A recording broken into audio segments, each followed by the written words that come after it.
ድንገተኛ ህመም ነው የቀጠመኝ። እኔ ሰርጀሪ በገባው ሰዓት እናቴ ያለ ወትሯ በጣም ብዙ ሰዓት ደውላልኝ ነበር።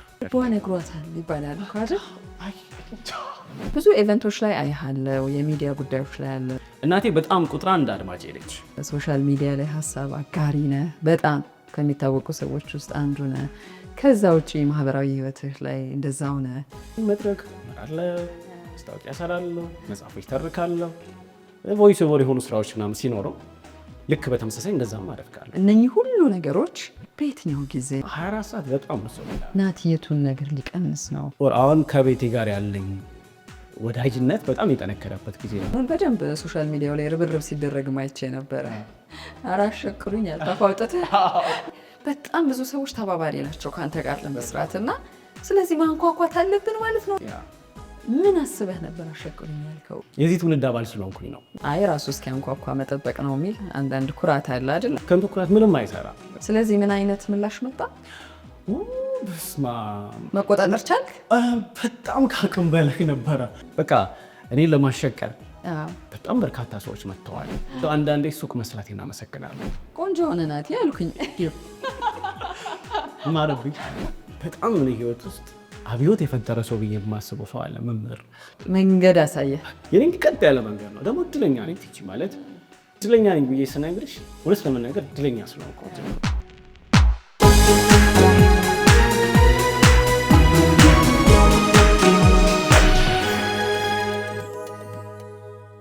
ሰላም ጤና ስጥልን፣ እንደምናላችሁ ውድ የላይፍ ሚዲያ ቻናል ተከታታዮች አብራችሁን ስላላችሁ በጣም ደስተኞች ነን። ዛሬም እንደምትመለከቱት በስቱዲያችን ከአንድ በጣም ወጣት ብዙዎቻችሁ ከምታውቁት የሚዲያ ሰው ጋር አጠር ያለ ቆይታ ይኖረናል። ናቲ ማናኛ ይባላል። የሚዲያና የኮሚኒኬሽን ባለሙያ ነው። በተለያዩ የሚዲያ አይነቶች ውስጥ ብዙ ተሳትፎ ያለው ገና አፍላ ወጣትነት ውስጥ ያለ ልጅ ነው። ለምን መረጥሽው ካላችሁኝ ምክንያቴ ብዙ ነው። በጨዋታችን እንግዲህ እሱን እየገለጽኩ አብሬ እቆያለሁ። ናትዬ ጥሬን አክብረህ እዚህ የላይፍ ሚዲያ ቻናል ስለተገኘ ደስ ብሎኛል። እንኳን ደህና መጣ። እንኳን ደህና ጠበቅሽኝ ቲጂ። በጣም አመሰግናለሁ። ደስ ብሎ ስለተገናኘን በጣም አመሰግናለሁ። መጀመሪያ ስደውልልህ አላመንክም ነበር አይደል? ቆይታ ለማድረግ ስለፈለግኩ ነው ስልህ አንዳንድ የበሰሉ ሰዎች የበሰሉ ልበል መቼም ቆይታ እንድናደርግ እንፈልጋለን ብለን ስንደውልላቸው ምን ተገኝቶ ምን ሰርቼ ኧረ ይቅርብኝ ይለፍብኝ የሚል ምላሽ ይሰጣሉ። እና አንተ ጋርም ሳወራ ምን ችግር አለው እመጣለሁ አላልከኝም እንዴ? ምን አድርጌ ምን ልናወራ ኧረ እኔ ምኑን ሰርቼው ምኑን ይዤው አይነት ነገር አልከኝ። እኔ ባህሪህን ስለምረዳ ከዛ በመነሳት ነው መብሰልህን የሚያሳይ አንዱ ነገር ነው ብዬ ነው። እና መጨረሻ ላይ በምን ተስማማን? ጨዋታ ልናደርግ ነው። እኔ ጠያቂ አንተ ምላሽ አይደለህም አልኩ። በእርግጥም እንደዛ ነው የምናደርገው። ለምን ነበር እንደዛ ያልክ? አስቀድሜ አመሰግናለሁ። አሁን ድጋሚ ረፋውን ስላላንትን ማለት ነው። እና ብዙ ጊዜ አሁን የተለያዩ ሰዎችን በተለያየ መንገድ በተለያዩ ሚዲያ አማራጮች ቃለ መጠየቅ የሚሰራ ሰው መጠየቁን እንጂ ተመላሾቹ በምን መልኩ እንደሚመልሱ በምን አይነት ስሜት እንደሚያደርጉ ብዙ ግንዛቤ የለውም። እና ቲጂ ደግሞ አንቺን ከረጅም ዓመታት ጀምሮ ሳደምጥሽ የመጣው ሰው ላይ በሬዲዮ አማራጭ ቴሌቪዥን ላይም በተመሳሳይ እና አንድ እንደ ታላቅ እንደ ሙያ ሲነር ሰው የሚያስብ አስብሻሉ እንደዛ። እና እስኪ እናውራ እንግዳ ይሆን ስትይ ይጌስ ቲጂ ጋር ኢንተርቪው ሚል አይነት ስሜት ነው የፈጠረብኝ። ከዛ ውጪ ገና ልጅ ነኝ ብዬ ነው የማስበው። ስራው ላይም ሙያው ላይም ገና ጀማሪ የምባል አይነት ሰው ነኝ። እና ምኑን ይዘ ነው ሌና ኦራብታች በየሰዓት ይበንጡሉ ሰውን ኢንተርቪው መስራት የሚያግባቡን የሚያስማሙን ሀሳቦች ላይ የሚጠቅሙ ሀሳቦች ላይ የተለያዩ ስራዎች መስራት ይሄ መስሪያ እድሜ እንጂ ቃለ መጠይቅ እንደገና ደግሞ እንደዚህ ሰርቻለሁ ብዬ ማወራበት አይነት አውድ ነው ብዬ አላሳያት ጀምር ነው። ምክንያቱም የሰሩ ሰዎች ሲናገሩ በሙያ ውስጥ በጣም በርካታ ነገሮችን ያከናወኑ ሰዎች ሲናገሩ ለማደመጥም በጣም ይመቻል። ከዛ ውጭ ደግሞ ከዛ ሰው አንደበት ውስጥ ከዛ ሰው ጭንቅላት ውስጥ የሚወጡ ሀሳቦች ዘላቂ የሆነ እውቀት፣ ሀሳብ፣ ትምህርት እሱ የመጣበትን መንገድ ከራስሽ ህይወት ጋር እንድታይ ያደርጋልና ገና ስለሆነ ያስደነግጣት። ልክ ነው። ያው ክብርና ዋጋ የሰጠህበትን ጉዳይ እኔ የምጋራበት ነገር ነው። በቃ ይህንን ብዙዎቻችን ብንጋራውም ያዋጣል። ግን ደግሞ ላይፍ ሚዲያ ምን አይነት እድሎች አሉት ወይም ምን አይነት እናስባለን ከጓደኞቼ ጋር ሁልጊዜ አንተ ጋር ያሉ ሀሳቦችን መጋራት የምንችልባቸው እድሎች ካሉ አቅሙን የማይበት ነገር ካለ ልታወራኝ ይገባል። ህይወት ሂደት ነው። ናቲ በልጅነቱ ልክ እንደዚህ የደረሰባቸውን ያደረጋቸውን ለሌሎች አጋርቶ ጥቅም የተገኘባቸውን ነገሮች እኔ ጋር መጥቶ ቢያወራቸው ነገ የሚከተሉ የምታሳድጋቸው በትልቁ ስናገኝህ ደግሞ እንዳይደንቀን የሚያደርግ መነሻ ነበረው። ናቲ የሚል ምስክርነት ለመስጠት ዶክመንት ያስፈልጋል አይደለም? እርግጥ ላይቭ ሚዲያ ነው ዶክመንቱ እያልኩ አይደለም። አንዱ ማሳያ ግን ሊሆን ይችላል። ግን ስንት ዓመት ነው ናቲ? እኔ እንግዲህ ስለኖርኩበት በደንብ ነው በኩራት ነው ምና በዚህ ዓመት 26ኛ ዓመቴ ነው የሚይዘው። 26ኛ ዓመት ደስ ይላል። በእውነት ደስ ይላል። ለምንድነው 26 ዓመት ላይ አሁን ብዙ ለመቅበጥበጥ አይደል? የቱ ጋር ነው ማርፈው፣ የቱን ብሰራ ነው የሚያዋጣኝ፣ ከነማ ጋር በሆን ነው የሚለው ነገር አያቆም። በእርግጥ ታዛ ላይ በቅርቡ ምን እያወራን ነበረ? ይሄ ፊት ለፊቱ የጭንቅላታችን ክፍል በደንብ አድጎ የሚሞላው ፍሮንታል ኮርቴክስ ይሉታል የስነ ልቦና ባለሙያዎች፣ የስነ አእምሮ ባለሙያዎች እና ማሰብ ከምክንያታዊነት ጋር መረጋጋት የምንጀምርበት ቆንጆ እድሜ ነው ይሉታል። እሱ እድሜ ላይ ነህ አንተ። ግን ከዛ እድሜ በፊት ነው የበሰልከው። ለእኔ በምታንጸባርቃቸው በምታጋራቸው ነገሮች ውስጥ ብዙ ነገር እናወራለን። መልክህ ተቀይሯል ነግሬሃለሁ አይደል? ኢንቦክስ አድርጌ ከሆስፒታል ከወጣ በኋላ የተቀየረው በጥሩ ነው እንዳደነግጥ። ቆንጆ ሆነ ናቲ አልኩኝ። ማረብኝ በደንብ ሞላ ሞላ አልክ። ጸጉር አቆራረጥ ይሄ እንዴት ነው ማቹር ያደረገ አንድ ወንድ ልጅ እንደዛ መሰልክ። ብዙ ሰው ላለ ብሎኛል። ምን ነበር የታመምክ? ድንገተኛ ህመም ነው የቀጠመኝ። ከአንጀት ጋር የተያያዘ ህመም ነው። ያው ይመጣ የለ አንድ የትርፍ አንጀት ህመም ነው። ድንገት የመጣ ነው። ድንገተኛ ነገር ሲባል ምልክት ሳያሳይ ድገት ነበር የታመምኩት። እንደ አጋጣሚ የዛን ቀን የነበረውን እውነት አብዛኞቹን አስታውሳቸዋለሁ። ምሽት ዜና ነበረብኝ ምናምን ዜናዬን ሰርቼ ቀን በጣም በሰላም ነው ያልኩት። ከዛ ራት በልቼ ገባኝ ቤቴ ምናምን። ሌሊት ላይ ነው ህመም የጀመረው። ድንገት በቃ አደገኛ የሚባል የሆድ ቁርጠት ረፍታጣ በጣም በጣም ከባድ የሚባል አይነት ህመም ነውና ከዛን በጣም የሚያጣድፍ አይነት ህመም ስለነበረ አጠገቤ ላሉ ሰዎች ተናገርኩና ሆስፒታል ሄድን።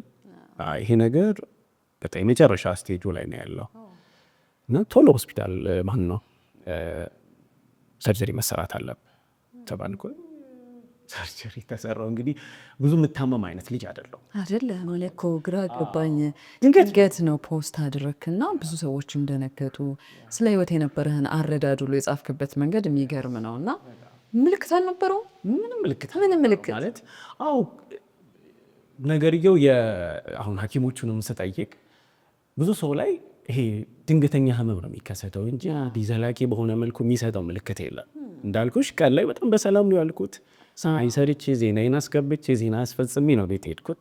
በልቼ በሰላም የተኛው ሰው ነኝ። ግን ድንገት ሌሊት ላይ ከፍተኛ የሆነ የሆድ ቁርጠት በዚህ ከእምብርትሽ በስተቀኝ በኩል በጣም አደገኛ የሆነ ቁርጠት ያለውና ጀመሬ በቃ ገባሁኝ። ማለት እዛ ውስጥ ሆስፒታል ከገባ በኋላ ያለውን ነገር ነው በደንብ ሳስተውል የነበረው። ማለት ከው በላይ የሆኑትን ነገሮች ነበር የጭንቅላቴ በጣም ደጋግሞ ሲያሰላስል የነበረው። ማለት ለካ እንደዚህ ነው ነገሮች ፍጥነት የሚቀያየሩት። ማለት አንድ ቦታ ላይ አስበሹ ምናምን በቃ ነገ እኮ ስትነሺ ቀጥሯለች፣ ለዜና የቀጠርሻቸው ሰዎች አሉ፣ መጽፊያቸው ነገሮች አሉ፣ በዚህ በኩል ለሬዲዮ መጽፊያቸው የፕሮግራም ሀሳቦች አሉ ምናምን። እሱን እንደ ምሳሌ ነው የምታስቢ።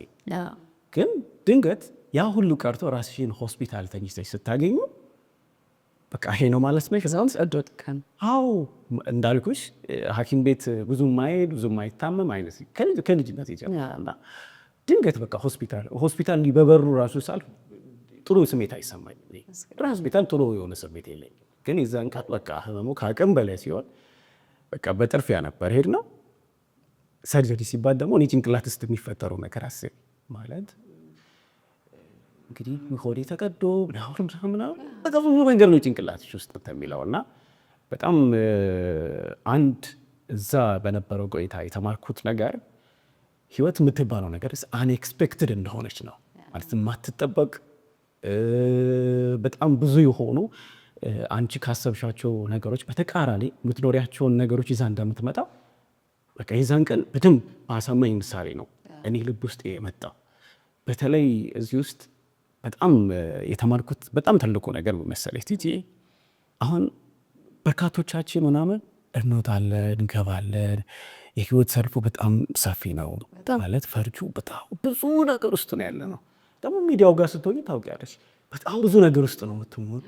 እዚህ ውስጥ አንድ የምንዘነጋው ነገር ጤናችንን ነው እና ደግሞ አምላካችንን። ጤናና አምላክ ሁለቱ ይዘነጋሉ እኛ ህይወት ውስጥ። በተለይ ሚዲያ አካባቢ ያሉ ሰዎች ጋር የማስተውለው ነገር እሱ ነው።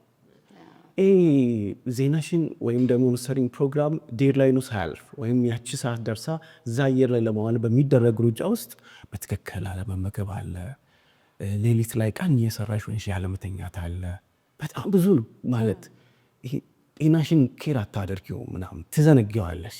የሆነ ሰዓት ላይ ተደራርበው አንዱ ባንዱ ላይ ተጠረቃቅሞ መተው ነው ሲያስተኛሽ፣ ያኔ ትደነግጫለሽ። ምን አልፍበት ህይወት እንደዛ ነው አብዛኛው ጃችን። ሌላው መንፈሳዊ ህይወታችን ላይ በጣም ደካሞች ነን ማለት አብዛኛው በቃ ነገ የሚሰራውን ዜና እረፍት እኮ ልጃችን ሰዓት መተኛት ነው ይፈልገው ወይም የሆነ የጎደለ ማህበራዊ ወይም ቤተሰባዊ የሆነውን ሩጫውን ለመሙላት ካልሆነ በቀር መንፈሳዊ ቦታም ብዙ ጊዜ አይሄድም፣ ዝም አይለው። ግን ደግሞ ትልቁ ነገር እሱም ጭምር ነው ማለት በሰከነ አምጎ እንድትሰሪ በትክክል ነገሮችን አክሰስ እንድታደርጊ ይሄ መንፈሳዊ የሆነው ጥንካሬሽና ጤናሽ ወሳኝ ናቸው።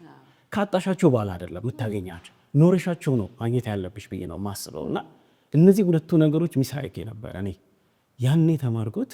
እነዚህን ሁለቱን ነገሮች ለካ ችላ ብያቸው ነው ለካ በቃ ደርስበታለሁ የት ሄድብኛል የሚል አይነት ሀሳብ ውስጥ ነበርኩኝ ማለት።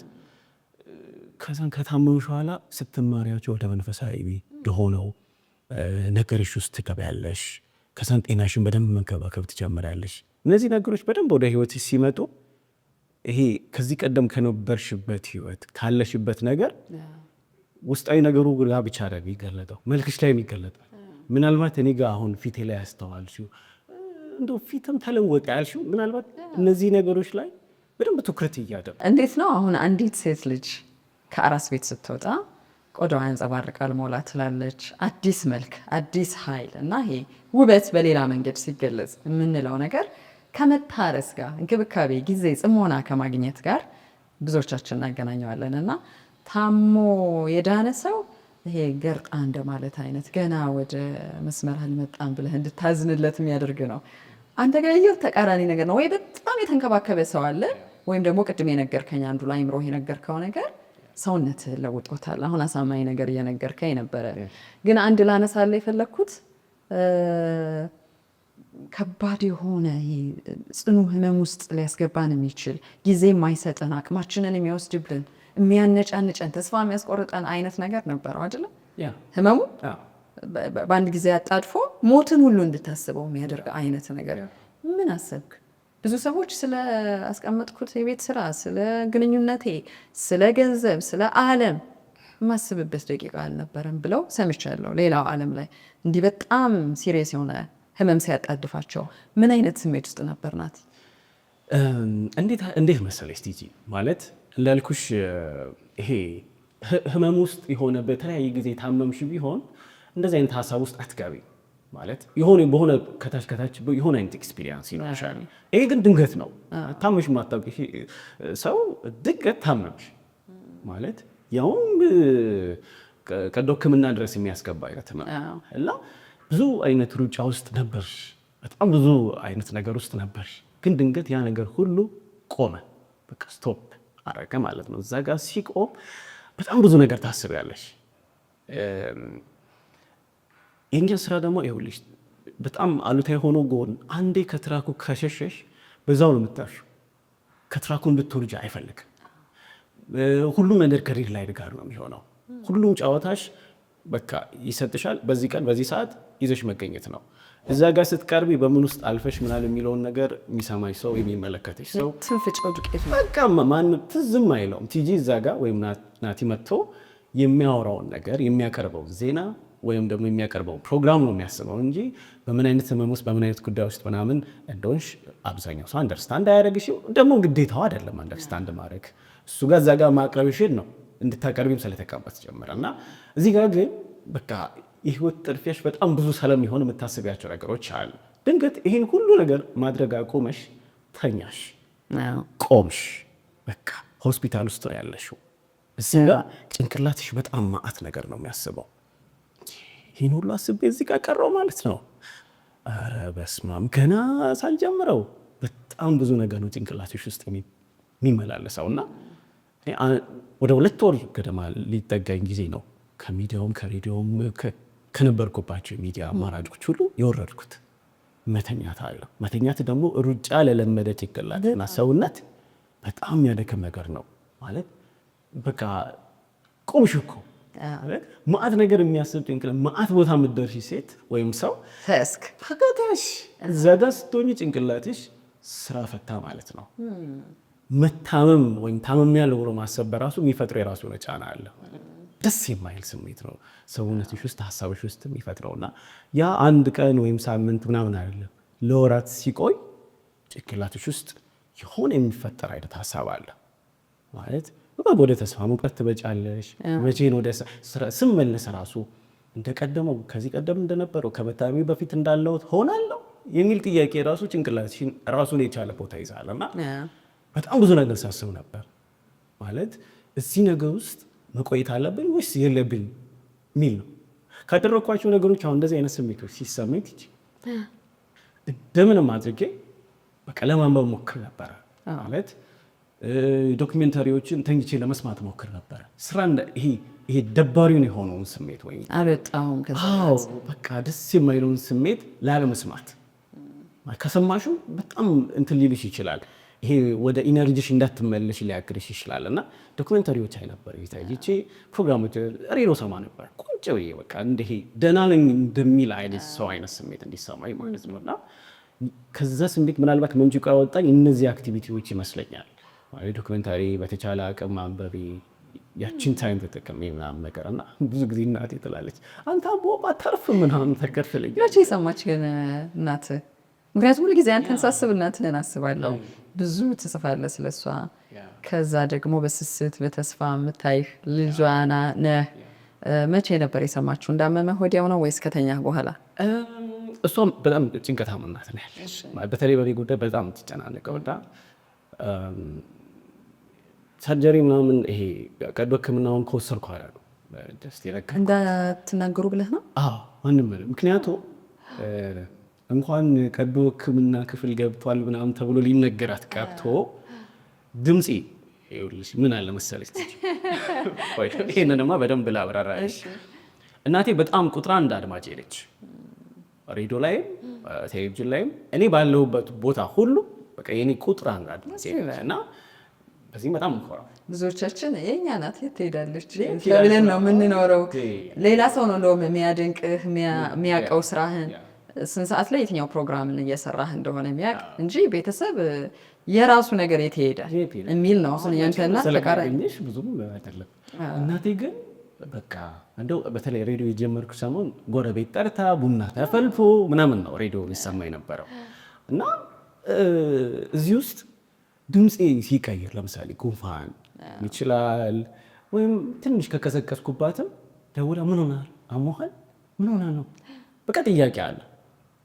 በስራ ጉዳይ በምናምን ወይ ስቱዲዮ ካልነበርኩ ካልሰማችኝ ትደውላለች። ምን ሆነ ቀረ ምን ሆነ ነው በቃ እያንዳንዱን አክቲቪቲ በደንብ ስለምትከታተል የኔ ጉዳይ በጣም የሚያሳስባት እና እንግዲህ ድምፄ ሲቀየር የምታስብ ሴት የምታስብ እናት ቀዶ ሕክምና ክፍል ውስጥ ነው ያለው ታም ሆስፒታል ገብተዋል መባል እንዴት ሊያስደነግጣት እንደሚችል አስብ። ስለዚህ አጠገቤ ደግሞ በጣም ጥሩ መልካም ሰዎች ናቸው ያሉት፣ ጥሩ ጓደኞች፣ ጥሩ አለቃ ማለት እና በቃ ይህን ነገር ሊጨርሰውና በቃ ሁሉ ነገር ካለቀ ኋላ ጥሩ የሆነ ስሜት ሲሰማኝ ምናምን ነግራችሁ ይገላለሁ በቃ በራሴ መንገድ እናንተም ስላላችሁ እንትን እናድርግ ምናምን ብዬ ቤት አጎቴ ነበረ ከአጎቴ ጋር ምናምን የተወሰነ ነገር እያወራን ሐኪም ነው እሱ ሕክምናው ስላለ እንዴት ነው ፕሮሰሱ ምናምን የሚሆኑትን ነገሮች ሁሉ የሚሰማኝ ነገር ነግረዋለሁ። ቀጥሎ እንደዚህ ነው የሚሉ እንደዚህ ነው የሚያደርገው ምናምን እያለኝ በደንብ ኬር ያደርግ ነበር እና በሱ በኩል ያሉትን ነገሮች እያረኩኝ ነው። ሕክምናዬን ወስጄ ከጨረስኩ ኋላ ነው ለእናቴ ያሳወቅኩት። ግን በዚህ ውስጥ በጣም የሚገርምሽ ነገር ልንገርሽ። ሬዲዮ ሮብ ነው የኛ የሬዲዮ ሰዓት እና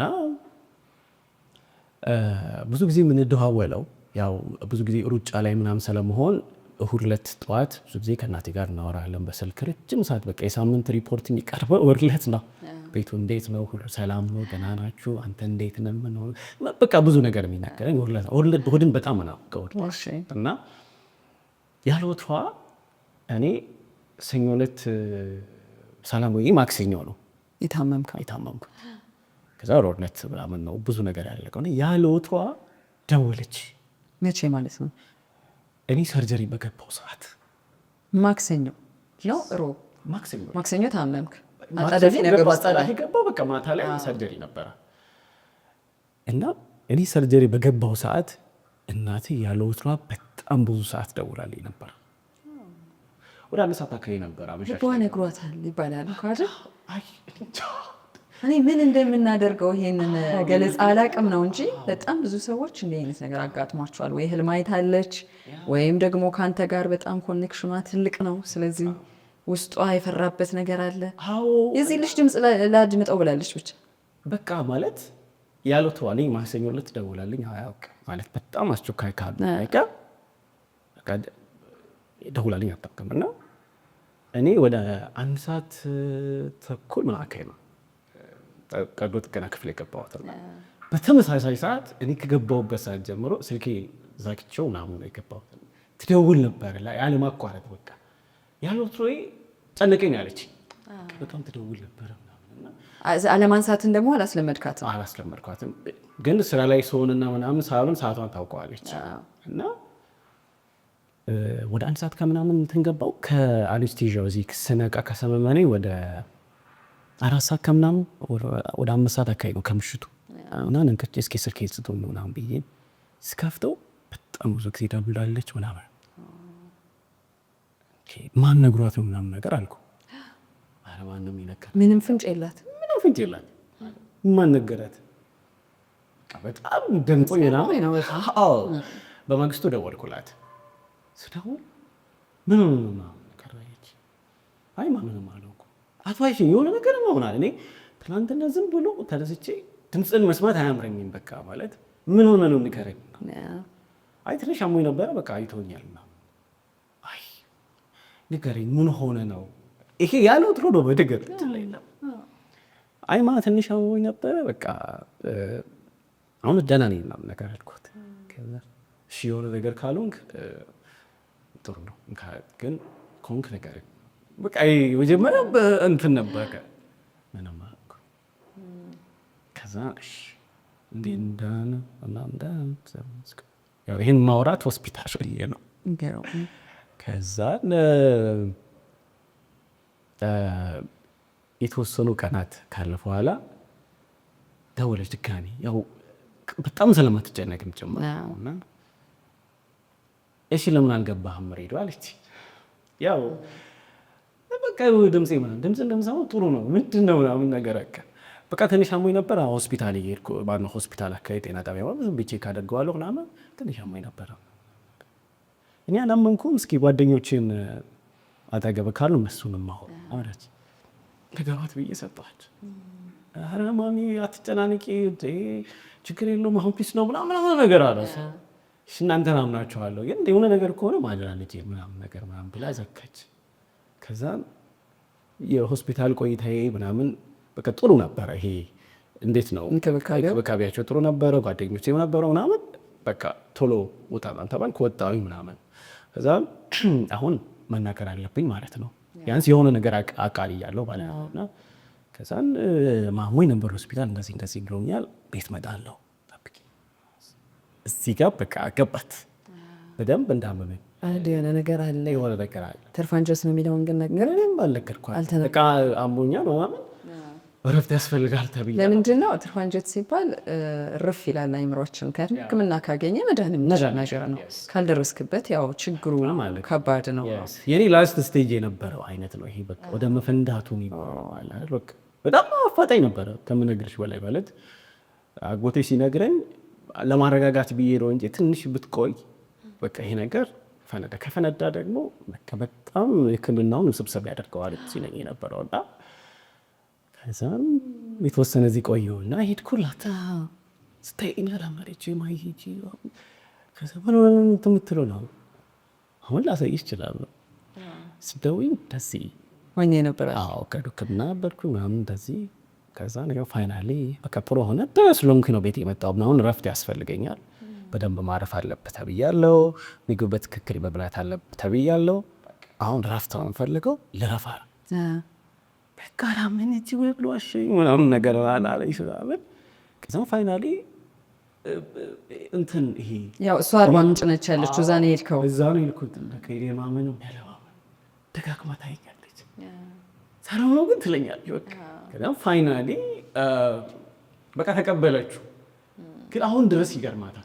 ሰዓት ንግረኝ ምን ሆነ ምናምን የሚል ጥያቄዎች አሏት። ከዚህ በኋላ በጥርጣሬ የሆኑ ነገሮችን ታያለች። የሆነ ነገርማ ካለ በቃ እዛን ምናልባት ከዚህ ቅድም ካልኩሽ ነገር ውጪ እናቴ ጋር የነበረው እንክብካቤና እረፍትም እዚህ ፊት ላይ ምናልባት አስተዋጽኦ አለ።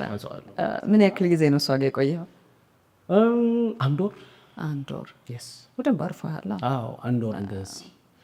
ግን ቅድም አሁን ስታነሺ የነበረው ሀሳብ ጋር ስመለስልሽ በዚህ አንድ ወር ውስጥ አሁን ቅድም ይህ ጭንቅላትሽ ውስጥ የሚመጡ የሚመላለሱ ሀሳቦች ምናምን ላለመስማት ጥረት ታደርጊያለሽ።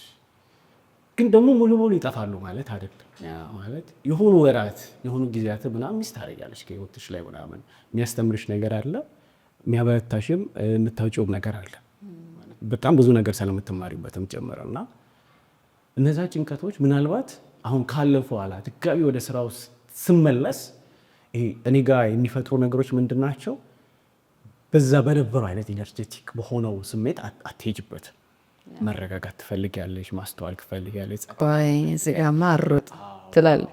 በቃ ማለት አሁን የሆኑ ያለፉ ነገሮች እንደዚህ ያደርጉኝ አይደለም። ስለዚህ አሁን ጸጥታ ያስፈልገኛል፣ ጽሙና ያስፈልገኛል፣ መረጋጋት ያስፈልገኛል፣ ራሴ መንከባከብ ያስፈልገኛል። ከሰዎች ጋር ያለኝን ግንኙነት ምናምን ይሄ ሙሉ በሙሉ መቆራረጥ ቀነስ ማድረግ ያስፈልገኛል ወደሚለው ሀሳብ ትመጫለሽ። እና ቅድም የነበሩ ነገሮች ይሄ ያልሻቸው ነገሮች ስሜታቸው እንዳሉ የሆኑና ግን ልትገኙ የምችው ወይ ሙሉ በሙሉ ስለማይጠፋ በሆነ መልኩ በቃ ልትቀንሹ የምችው ልክ እንደዚህ በማድረግ ይመስለኛል ወደ ጽሞና፣ ወደ መረጋጋት፣ ስራ ወደ መቀነስ አይደለ?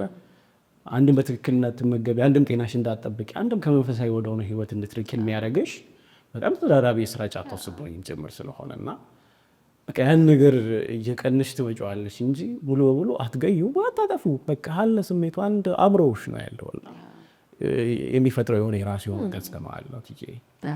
ሰው መቼም ወጣት የሚሆን አረጋዊ ከትላንቱ የሆነ ነገር እየወሰደ ነው፣ እየተማረ ነው አይደል? ዛሬን የሚኖረው። አሁን ይሄን ስትለኝ ብዙ ኢቨንቶች ላይ አይሃለው፣ የሚዲያ ጉዳዮች ላይ አለ፣ ሶሻል ሚዲያ ላይ ሀሳብ አጋሪ ነህ፣ በጣም ከሚታወቁ ሰዎች ውስጥ አንዱ ነህ። ከዛ ውጭ ማህበራዊ ህይወትህ ላይ እንደዛው ነህ። እነኚህ ሁሉ ነገሮች በየትኛው ጊዜ ነው የሚካሄዱ ትላለው? ስለዚህ አሁን ቀንሳለሁ ሁሉ ነገር ላይ አልሮጥም ብለህ ስትልስ የቀነስካቸው ነገሮችና አይ እነኚህ ቢሆኑም ባይሆኑም ላቆያቸው ያልካቸው ነገሮች የትኞቹ ናቸው? እንደ አንድ ወጣት ሸርም የሚያደርጉ በጣም ብዙ የእድሜ ኩዮች ስላሉን ጭምር ነው። የትኞቹን ነገሮች አሰብካቸው ለማስተካከል? ትጂ 24 ሰዓት ብዙ ነው። ይኸውልሽ ብዙ ጊዜ የምለው ይሄንን ነው። 24 ሰዓት በጣም ብዙ ነው ማለት ብዙ ነገር የምታደርጊበት ነው። እኛ ሀገር ከጊዜ ጋር ከሰዓት ጋር ያለ ነገር ስለሚታወቅም ጭምር ማለት የምትጠቀሚበት መንገድ ስለ ሰዓት ስለ ጊዜ የምታስቢበት መንገድ ጥሩ ስላይደለ ነው እንጂ 24 ሰዓት በጣም ብዙ ነው። ብዙ ነገር ማድረግ ትችላለች ማለት እድሉና አጋጣሚዎቹን በትክክል የምትጠቀሚ ከሆነ በጣም 24 ሰዓት በቂ ነው። ተኝተሽበት ሁላ ተርፎሽ ምናምን ሰርተሽ የፈለግሽበት ምናምን ቦታ ደርሰሽ ሚተርፍ አይነት ሰዓት አለሽ። ዋናው ነገር እዚህ ጋር ማኔጅመንት ነው ማለት ያንን ነገር በትክክል እንዴት ነው የምታከመው የሚለው ነገር ወሳኝ ነው ይሄ ነው የማስበው። እኔ ሬዲዮ ላይ ሰራለሁ። ኤፍኤም 97.1 ሄሎ ኢትዮጵያ የሬዲዮ ፕሮግራም ሰራለሁ። አርትስ ቲቪ ላይ ደግሞ ዜና ክፍል ባልደረባ ነኝ። ደግሞ በራሴ መንገድ ኢቨንት አዲስ የተባለ ዌብሳይት ድረገጽ አለ እና ቲማን በሚል ፌስቡክ ገጽ ላይ ደግሞ ጽፋለሁ። ማለት ይሄ በቃ ማለት ከማነብበት ሰው ከማገኝበት ከምተኛበት በተረፉ ሰዓት የማደርገው ከዛ ከዚህም ደግሞ የሚተርፈኝ ሰዓት አለ። በዛ ሰዓት ወይ ጓዝበታለሁ ወይ ወደ ነገር አደርግበታለሁ እና የማኔጅመንቱ ጉዳይ በደንብ ካሰብሽበት ልታደርጊው የምትችው አይነት ነገር ነው። ማለት እዚህ ውስጥ አሁን በሚተርፈኝ ሰዓት ከማደርጋቸው ነገሮች አሁን መድረክ እመራለሁ፣ ማስታወቂያ እሰራለሁ፣ መጽሐፎች ተርካለሁ፣ ቮይስ ኦቨር የሆኑ ስራዎች ምናምን ሲኖረው ልክ በተመሳሳይ እንደዛም አደርጋለሁ እና ማሰብና ያንን ነገር በትክክል ይህን ነገር በይሳት ባደርግ የሬዲዮ እንደዚህ ባደርግ የቴሌቪዥን እንደዚህ ባደርግ ማስታወቂያን የመድረክ ስራውን ወይም ደግሞ የመጽሐፍ ትረካውን በዚህ በልኩ እንደዚህ ባደርግ ካልሽበት በጣም በቂ የሆነ ጊዜ ነው ያለ። እኛ ደግሞ ገና ልጆች ነን፣ ወጣቶች ካሮጥክ ነው የሚገርመው። አዎ ማለት ይሄ ሩጫሽ ጊዜ ነው፣ በጣም ኢነርጂ ያለሽ ጊዜ ነው። የሆነ ሰዓት ላይ ደክማ ኢነርጂ ማለት አደርገዋለሁ ብቴ ራሱ ይሄ የምትገቢበት በጣም ብዙ አይነት ኃላፊነቶች ያንን ነገር እንዳታረጊ ተነሳሽነት እኩል አይሆንም። ይሄ ገና 26 ዓመቴ ነው። በ26 ዓመቴ ካወቅኩ የምፈልጋቸው ነገር ማድረግ የማስባቸው ነገሮች ካላደረግኩበት ይሄ ኢነርጂ ባከነ ማለት ነው። ለመሰለህ ይሄን ያነሳውልህ ከህመሙ በኋላ ቆይ እዚህ ጋር መረጋጋት አለብኝ አልኩ ስትለኝ ናቲ የቱን ነገር ሊቀንስ ነው የቱ ነገር ላይ ላናየው ነው ላንሰማው ነው ጽሁፎቹን ላናነብ ነው የሚል ጥያቄም ስለሚመጣ ብዬ ነው። የቱን ነገር ከለስከው ህይወት ውስጥ?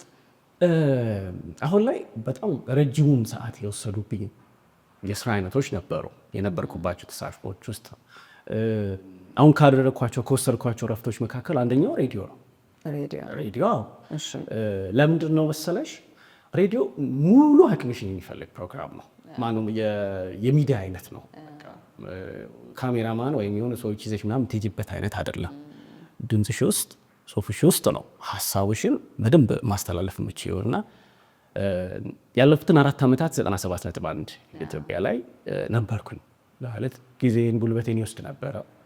ስለዚህ ለጽሙናውም ለጸጥታውም የሚያስፈልገው ትንሽ ከሬዲዮ ገለል ማለት ወጣ ማለት ያስፈልጋል። ይሄ በሙሉ መውጣት አይደለም። ባልደረባቸው ነኝ አለው ግን ትንሽ ይሄ መረጋጊያው ቅድም ያልኩሽን አይነት ስሜቶች ላለማዳመጥ ምናምን የተወሰነ ከአየር ወረድ ብለሽ ራስሽን ሰምተሽ የሆነ አይነት ጉልበት ሰብስበሽ መመለስ አለብሽ። ይሄን አስበህ ነው ስታቆመው የሚያቆምከው? ይሄ ማቆም የሚባሉ ነገር አይደለም፣ መቀነስ የተወሰነ ጊዜ ጠፋ ብሎ መመለስ የሚለው ነው። ከባልደረባዬ ጋርም ከማናዬ ጋርም ስናወራ ያወራንበት ሀሳብ እሱ ነው። በደንብ ስለሚያውቃል በደንብ ይሄ እንዴት ነው የመጣውበትንም መንገድ እዛ ፕሮግራም ላይ ያለኝ ተሳትፎ በደንብ ስለሚያውቀው እንዴት ነው እንደዚህ ማለት ነው ትንሽ እረፍት ያስፈልገኛል የተወሰነ ጊዜ ምናምን ስለው እሱ ደግሞ ከዚህ ከአእምሮ ጤና ጋር ከምን ጋር በጣም ብዙ ፕሮግራሞች ሰርቷል። ያውቃል የሚሰማኝን ስሜት ምናምን በደንብ ነገር እና ስለዚህ ተረድተዋል በደንብ ነው። በነገራችን በጣም ጥሩ ሰው ነው ማለት በጣም ከምናገርሽ ጋር ምክንያቱም አንዳንዴ የለመድናቸው ነገሮች እየሄድንባቸው ያለንባቸው ነገሮች ሸክም ሆነውብን ሊሆን ይችላል። ያንን ሸክም ለማራገፍ ቆይ እስቲ ራሴን ቆም ብዬ ላዳምጥ፣ የቱ ነገር ስልችቶኛል፣ የቱ ነገር ከአቅሜ በላይ የሆነ ነው፣ ቤቱ ነገር እንደ አዲስ ልምጣ የሚለውን ለማሰብ ሁሉ ጊዜ ላናገኝ እንችላለን። እና አሁን የሬዲዮ እንግዲህ በጣም ወዶ የሚዲያ አይነት ነው ሬዲዮ ግን ደግሞ የቅድሞቹን ስሜቶች ላለመስማት ትንሽ ገለል ማለት ይፈልጋል። ትንሽ ለጽሞናሽም ለምንም ያስፈልግሻል እና አሁን ላይ ሬዲዮ ተቀንሷል ብዬ ነው የማስበው። ትንሽ አሁን አለኝ በቃ የሆነ ትንሽ መረጋጋት አለኝ። ምክንያቱም የሚጠብቅሽ ሰው እንዳለ ስታስቢ ወደድሽም ጠላሽም በደንብ በቃ ራስሽን ዝግጁ አድርገሽ የሚያከብርሽ ሰው ባከበረሽ ልክ ነው የሚጠብቅሽ በቃ ወደድሽም ጠላሽም እና እዛ ጋር ያለውን የለመዱትን ነገር ላለማሳጣት ደግሞ በሆነ አይነት ስሜት ውስጥ ሆነሽ በሆነ አይነት ጉዳይ ውስጥ ሆነሽ ያን ነገር ታደርገዋለሽ እና የተወሰነ ጊዜ አሁን ሬዲዮ ላይ አልኖርም፣ ግን ስመለስ የምመለስበት የሆነ በደንብ በኤነርጂ ነው የምትመለሽ ስትመለሽና አሁን ሬዲዮ ላይ ነው። ሬዲዮን ቀነስ አድርጌያለሁ። የሆኑ የፕሮጀክት ስራዎች ነበሩ፣ ለምሳሌ ከመጽሐፍ ትረካ ጋር የተያያዙ ስራዎች ነበሩ፣ እነሱን ቀንሻለሁ የተወሰነ። በዛን አሁን የማስባቸው ነገሮች በጣም የተመጠኑ ይሄ ከቤቴ ስወጣ ብሰራቸውን ነገሮች በደንብ መጥኜ ነው የምወጣው። ሲሄድ በሰዓቴ በትክክል ያን ነገር ለማድረግ ወጣለሁ። ሰርቼ በጊዜ ቤቴ እገባለሁ። ማነበው ነገር ካለ አነባለሁ፣ ምጽፈው ነገር ካለ እጽፋለሁ። አሁን ከቤቴ ጋር ያለኝ ወዳጅነት በጣም የጠነከረበት ጊዜ ነው ማለት እና ጸጥታ ያለ ቦታዎች እንዳልሽ ትንሽ ኢቨንቶች ላይ ምናምን ነገር ነበሩ። አሁን ግን ቀነስ ነገሮችን ይሄ ቀነስ እያደረግሽ ትመጫለሽ ኢነርጂውን ለመሰብሰብ ወይም ደግሞ አንዳንዴ እንዴት ነው በጣም በብዙ ሩጫ ውስጥ አስፈላጊ ያልሆኑ ኢነርጂዎችን ታወጫለሽ። ከዛ የሆነ ሰዓት ላይ ይሄ ነገር አለከመኝ ማለት ነው ሰለቸኝ ማለት ነው ትያለሽ። መነገሩ እኮ ሰልችቶሽ አይደለም ወይም ደግሞ የሆነ ነገር ሆነሽ አይደለም፣ ኢነርጂሽ እያለቀ ስለሆነ ጭምር ስለሆነ እሱን መረዳትም እኮ ነው አንዱ ነገር። ስለዚህ አብሬ ማነሳልህ ሰሞኑን በደንብ ሶሻል ሚዲያው ላይ ርብርብ ሲደረግ ማይቼ ነበረ። አራሸክሉኛል ተቋውጠት ብለህ አታውቅም ነበረ እንደዚህ። እኔ የማውቀው ብዙ ነገር ላይ ተሯሩጦ ትንሽም ገንዘብ ሊሆን ይችላል እሱን ሰብስበው የሚኖር አንድ ወጣት፣ ነገ ግን በትልቁ የሆነ ቦታ ላይ የምናየው እናቲ ማናዬ ብዬ ነው ልክ እሱን ሳይ እኔም ተገርም ያለው ግን ምን አይነት መልስ መስጠት አለብኝ ምን ማለት አለብኝ አላውቅም ነበር እውነት ለመናገር። ኮሜንቶቹን ሳይ በጣም ብዙ ሰዎች ተባባሪ ናቸው ከአንተ ጋር ለመስራት እና ስለዚህ ማንኳኳት አለብን ማለት ነው ለአንዳንድ ነገር የሚለው ትምህርት ወስጄ ያለው። ምን አስበህ ነበር አሸክሉኝ ያልከው? ዝም ብሎ ተደበትክ? ይሄ ላስብበት ባልከው ታይም ገንዘብ አጣ? በምትፈልገው ደረጃ ገንዘብን ማግኘት በአንተ እድሜ ያለ አንድ ወጣት ቢያስብ ምንም የሚገርመን አይደለም። ምን ነበር ምክንያቱ እንደዛ ፖስት ለማድረግ? እንዳልኩሽ አሁን የሚቀናነሱ ነገሮች አሉ ይሻላል። የሚቀናነሱ ነገሮች ሙሉ በሙሉ ሲቀናነሱ ሙሉ በሙሉ ትጠፊያለሽ ማለት አይደለም ከዛ ቦታ ላይ ገባሽ አይደለ? ከቤቴ ጋር ወዳጅነቴን አጠንክሬያለሁ ስልሽ ቤቴ ውስጥ ሆኜ የምሰራቸው ስራዎች ያስፈልጉኛል ማለትም ነው። እሺ ምክንያቱም ይህን ነገር አሸክሉ ብዬ ስመጣ ዝም ብሎ ድንገት ተነስቶ ወይ ገንዘብ ምናምን እንትን ስላለ አይደለም፣ በደንብ አስቤበት ነው። ሬዲዮ ሲቀንስ ቤቴ ሆኜ ምን ልሰራ እችላለሁ፣ ምን ላደርግ እችላለሁ የሚል ሀሳብ መጣ። እዚህ ውስጥ በጣም መርሳት የሌለብሽ ነገር ትምህርት ወስጃለሁ ስትይ በደንብ ሰው እንዲያስተውልልኝ የምፈልገው ነው። ለምን መሰለህ እንደዛ አንዳንድ ጊዜ በእድሜ ልምድ ውስጥ ነን የምንል ሰዎችም አይ ራሱ እስኪያንኳኳ መጠበቅ ነው የሚል አንዳንድ ኩራት አለ አይደለ? ሄዶ ማንኳኳት በር ያስከፍታል የሚለውንም ጭምር አይተናል። አብረው የመጡልህንም ነገሮች በዛው እንድትነግረኝ ስለፈለግኩ ነው። የዚህ ትውልድ አባል ስለሆንኩኝ ነው። ይህ ትውልድ እገዛ ወይም ደግሞ እርዳታ በፈለገ ሰዓት እርዳታ ሚንስ መታገዝ፣ ድጋፍ ሞር ከእርዳታ ድጋፍ ይሻላል መሰለኝ። ድጋፍ በፈለገ ሰዓት የሚጠይቅ ነው። ኩራት የሚሸብብ አይነት ትውልድ አይደለ? ገፍተሽ መምጣት አለብሽ። ያሉሽም በጣም ብዙ እድሎች እንዳሉሽ ካመሽ ለምን ኩራት ይዝሻል? ለምን ትታጠሪያለሽ? መጠየቅ ያን ነገር ሳረግ ይህንን ኩራት መግደል እንደሚቻል ማሳያ። ምክንያቱም እየሰራው ነበረ አየር ላይ ያለው ምናምን በዚህ በተመሳሳይ ሰዓት ባልነው ኩራት ውስጥ ግን ኖረህ ነበር። ራሱ የሚፈልገኝ ሰው ይምጣ ትል ነበር። እኔ ጋር እንደዚህ አይነት ነገር የለም። ማለት መስራት ባለብኝ ሰዓት፣ መጠይቅ ባለብኝ ሰዓት ጠይቃለሁ። እንደዛ ነው ያሳደጉ ወላጆቼ። ማለት በቃ ድጋፍ በፈለግ ሰዓት ጠይቀህ እንደገና ደግሞ በቃ መጠይቅ ያለበትን ሰዓት በተገቢውና በሆነው መንገድ ጠይቅ የሚል አይነት አስተዳደግ ነው ያደኩት። ከልጅነቴ እንደዛ ነው። መጠይቅ ያለብኝ ነገር ይዤ ምናምን ትላለህ ጠይቃለሁ እና ከንቱ ኩራት የለብኝም።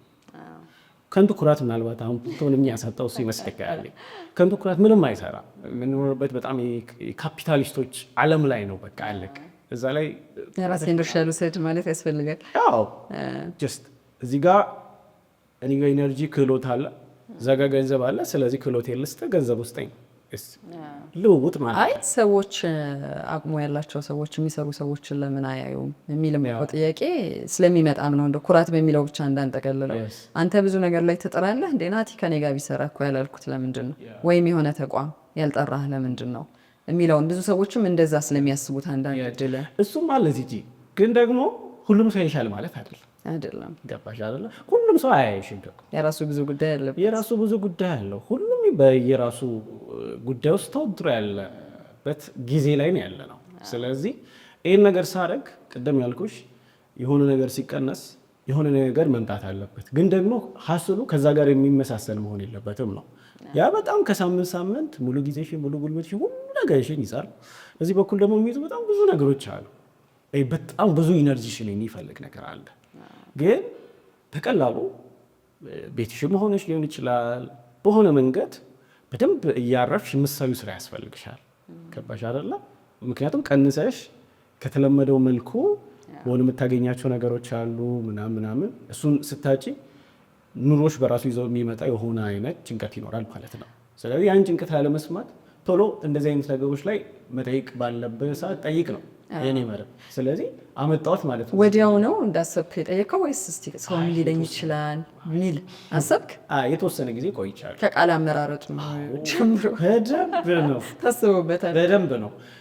ምን አልኩ መሰለሽ፣ እንደው መጀመሪያ ያሰብኩት እንዴት መሰለሽ፣ ጀስት የተለመደ አለ በግራፊክስ ተሰርቶ እንደዚህ ከስልክ ተቀምጠው ምናምን ክንቼ ነው የተለመደ ነው። ብዙም ቼክ አትደረጊም እንደዚህ ስታረኪ። ግን ጀስት ቃላቶቹን መርጠሽ መጻፍ ከቻልሽ ለምን ለራስሽ የምትሰሪውን ፕሮሞሽን አታሳምሪው? እንዳልኩሽ እዚህ ጋር የሆኑ ሰዎች አሉ እንዳሉ ካመንሽ ምጽፊውን ነገር የሚያነቡ ሰዎች ሊያሰሩሽ የሚችሉ ሰዎች ካሉ ከነሱ ጋር ስታወሪ የምታወሪበትን ቋንቋ በደንብ የሚያግባባሽ መሆን አለበት። ስለዚህ ዝም ብሎ ግራፊክስ ነገር ተሰርቶለት ምናምን እንደዚህ ፎቶች ገብቶ ከሚሆን ጀስት ፌስቡክ ላይ እንዳወጣሁት አይነት ጽሁፍ ቢሆን በደንብ ህዝቡ ጋር ደርሳለሁ ብዬ አስባለሁ። ከህዝቡም በበለጠ ደግሞ ይሄ አሰሪው ጋር ወይም ደግሞ ጉዳይ ያለኝ ብሎ የሚያስበው ሰው ጋር በደንብ ደርሳለሁ ብዬ ስላሰብኩ መጀመሪያ ያን ነገር አደረኩ። ሁለቱ ልዩነት አለው። አሁን ስራ ፈልጋለሁ ይሄ ሙያ ያለኝ ብለህ ዝም ብለህ ከምትጽፈውና አሸቁለኝ ስትል ናቲ በጣም የሆነ ነገር ላይ ገንዘብ ማግኘት ፈልጓል ነው ያልኩት እኔ። ተሳስቼ እንደሆነ አርመኝ። ልክ ነሽ። ገንዘብ ፈልጓል፣ ግን ገንዘብ ማግኘት የፈለገበት ነገር ክህሎቱን ሸጦ የሚለው ደግሞ ወደ አይምሮ ይመጣል። ኦኬ፣ ስለዚህ የሆኑ ሰዎች ይረባረባሉ ማለት ነው። ብዙ ወዳጆች እንዳሉ ስለማውቅ ፌስቡክ ላይ ብቻ ወደ 27K አይደል? ከ25,000 በላይ እንደዛ ያየው መስሎኛል። ቀላል አይደለም እንደው ባለፍ ገደም ያየው ሰው እንዳለ ሆኖ። ስለዚህ ምን አይነት ምላሽ መጣ? በስማ መቆጣጠር ቻልክ? በጣም ከአቅም በላይ ነበረ። እንደገና ማኔጀር ያስፈልገኛል ማለት ነበረ። ዲምሰል የመጡ ሀሳቦች በጣም ከምነግረው በላይ ነበረ። በቃ በጣም ፌስቡኩም ቴሌግራም ላይ የሚያስቀመጥኩት ዩዘርኔም ስለነበረ በጣም በርካታ አስተያየቶች መጡና ቅድም ያልኩሽ ነገር አለ ቲጂ ማለት ብጽፈው እዛ ጋር ካለው ሰው ጋር እንዴት ነው ኮሚኒኬት ላደርግ የምችለው የሚለውን ሀሳብ ያሰብኩበት መንገድ እና የወሰንኩት ውሳኔ ትክክል ነበረ ነው ያልኩት። ማለት በጣም የሚያሳዝኑ አይነት አስተያየቶች መጥተዋል። ይሄ የሚያሳዝኑ ሚንስ ሰው እንደዛ ስማል እንዴ ሆና የምላቸው አሁን ከመጡ አስተያየቶች አንድ ምን ይላል ናቲ እኔ ስራ የለኝም ግን በቃ ደስ ስለምትለኝ ትጋትር ስለምናስደንቀኝ በቃ አይዞን በርታ ጎበዝ ሊል ነው የመጣሁት ምናምን ነገር ያሉ ሰዎች ነበር። የሆነ ስሜታቸውን አግኝተዋል ያስባለሁ። እንደዛ ነው የመጣው ማለት በቃ እንዳልኩሽ በትክክል ሰው ጋር ደርሻለሁ ማሰብ ነው። በሱ ጥሪ ምክንያት በርካታ የሰራሃቸው ስራዎች አሉ። በዛ ጥሪ ምክንያት አሁን በቅርብ የሚወጡ ያው ለሚስጥራዊነቱ ሲባል ማንቆያቸው በጣም ብዙ የቮይስ ኦቨር ስራዎች መጥተዋል። ምናልባት አሁን በየቴሌቪዥኑ ምናምን በቅርቡ ግለሰቦች ናቸው ተቋማት ናቸው ኮንታክት ያደርጉ? በዋናነት ተቋማት ናቸው። ማነው ግለሰቦች ናቸው። ከዛን ተቋማትም አሉ ራሳቸውን የቻሉ ከ30 እስከ 40 ተቋም ብቻ ማለት ተቋማት እንደዚህ እና ላክ ሲቪ ላክ እስኪናወራበት ቢሮ ብቅ በል እንደዚህ በቃ በጣም ብዙ ነበረው። በቃ በጣም እንዳልሽው የቮይስ ኦቨር ስራዎች፣ የማስታወቂያ ስራዎች በቃ እኔ ለማሸቀር በጣም በርካታ ሰዎች መጥተዋል። እና ኦኬ ሶሻል ሚዲያ እንደዚህ አይነት ፓወር አለው እንዴ ብዬ ከልቤ ደነገጥኩበት። ዝም ብሎ የመጣ ፓወር አይደለም። ከዛ በፊት ያልከው እየሰጠህ በአቅምህ በወጣትነት የጣርካቸው ነገሮች ያሰባሰቡት ሰው ነው እኮ አይደል? አንተን አምኖ ልክ እንደ አይነት ጥሪ ስታቀርብ እንዴ ናቲን ያላገዝን ማንን እናግዛለን ይላል ማንም ሰው። ሚዲያ ውስጥ ያሉ ሰዎችም በአቅማቸው ይሄንን ብለው ኮመንት ላይ እኮ አይቻለሁ የኛ ጓደኞች እና ምላሹ እንደው ናቲ ጋር ምን ይሆን የሚለው ስላጓጓኝ ነው የጠየቁት። በጣም ቲጂ ማለት እንዳልኩሽ ልቤን የነኩኝ ጉዳዮች ሁሉ የመጡበት ነው። ደዚህ አይዞን ትልልቅ እናቶች ምናምን ውስጥ በአካል ሲያገኙኝ እንዲያሸቅሉኝ ያለው ልጅ እንዴት ነህ ጤና ምናምን ልክ እንደ እናቴ ነው የሚጠይቁኝ ሲጠይቁኝ እና ትያለሽ ከጠበቅኩት በላይ ነው። እኔ በቃ የሆኑ ሰዎች ጋር እንዳልኩሽ የሚያሰሩ ሰዎች ጋር ነው መልእክቱ እንዲደርስልኝ የፈለኩት። የሚያሰሩኝ ሰዎች ከመጡ ከነሱ ጋር እናወራለን። እንደው ባያሰሩኝም ወዲያውኑ ሰው ጭንቅላት ውስጥ እንዲቀመጥ የፈለኩት ነገር ምንድነው ቲጂ፣ ለምሳሌ ወይ ማስታወቂያ ስራ ወይ ቮይስ ኦቨር ስራ ወይም ደግሞ ሚዲያ የማስተባበር ስራ ሰው ሲመጣለት ቆይ እስኪ ናቲ የሚባል ልጅ አለ ሚለውን እስኪ እሱ ጋር እሱን ቆይ ኮንታክት ላድርገው እስኪ እንደዚህ እኮ ናቲም ይሰራል ብሎ የሚያስበኝን ሰው ነው የፈለኩት። ገባሽ አይደለ? እችኛዋ መልእክት ሰው ጭንቅላቱ ጋር አስቡኝ መስራት ይችላል እንደዚህ ነገር እኮ አደርጋለሁ። ለዚህ ደግሞ ከዚህ ቀደም የሰሯቸው ማስታወቂያዎች አሉ፣ የሰሯቸው ፕሮዳክሽኖች አሉ፣ የሰሯቸው ጉዳዮች አሉ። እንደ ሳምፕል ላቀርብ ይችላል። አሸክሉኝ፣ አሰሩኝ፣ ክፈሉ። በቃ አሰሩኝ፣ ክፈሉ። ፖይንት እሱ ነው። ይሄ ጥሩ ውሳኔ አድርጌ ወስጄዋለሁ። ለምን መሰለህ? በጣም ብዙ ውድድር በዝቷል። ብዙ ሰዎች ብዙ ነገር የሚያቀርቡበት ወቅት ላይ ነን። እኔ አንተን እንዳስብ የሚያደርግ ምን ነገር ሰጥተኸኛል ወይም እንዴት አሳስበኸኛል የሚለው አንዱ መወዳደሪያ ይሆናል ማለት ነው። ከዚህ በኋላ ስራ ጥራቱ እንዳለ ሆኖ እሱ ደግሞ ወሳኝ ነገር ነው ማለት ይሄ ስለመጣው ብቻ ሁሉንም ደግሞ አትቀበይም አይደል? ቅድም ማኔጀሩ ላስፈልገኝ ያልኩሽ ለዛ ነው። አንዳንዱ አይዞ ለማለት ቢሮ ብትጠው ይልሽ ይችላል። ሌላም ነገር እንትን ይበል ያሰምሹና ደግሞ እነሱ የሚሰጡ ሾፈር ምን ላያስማማሽ ይችላል።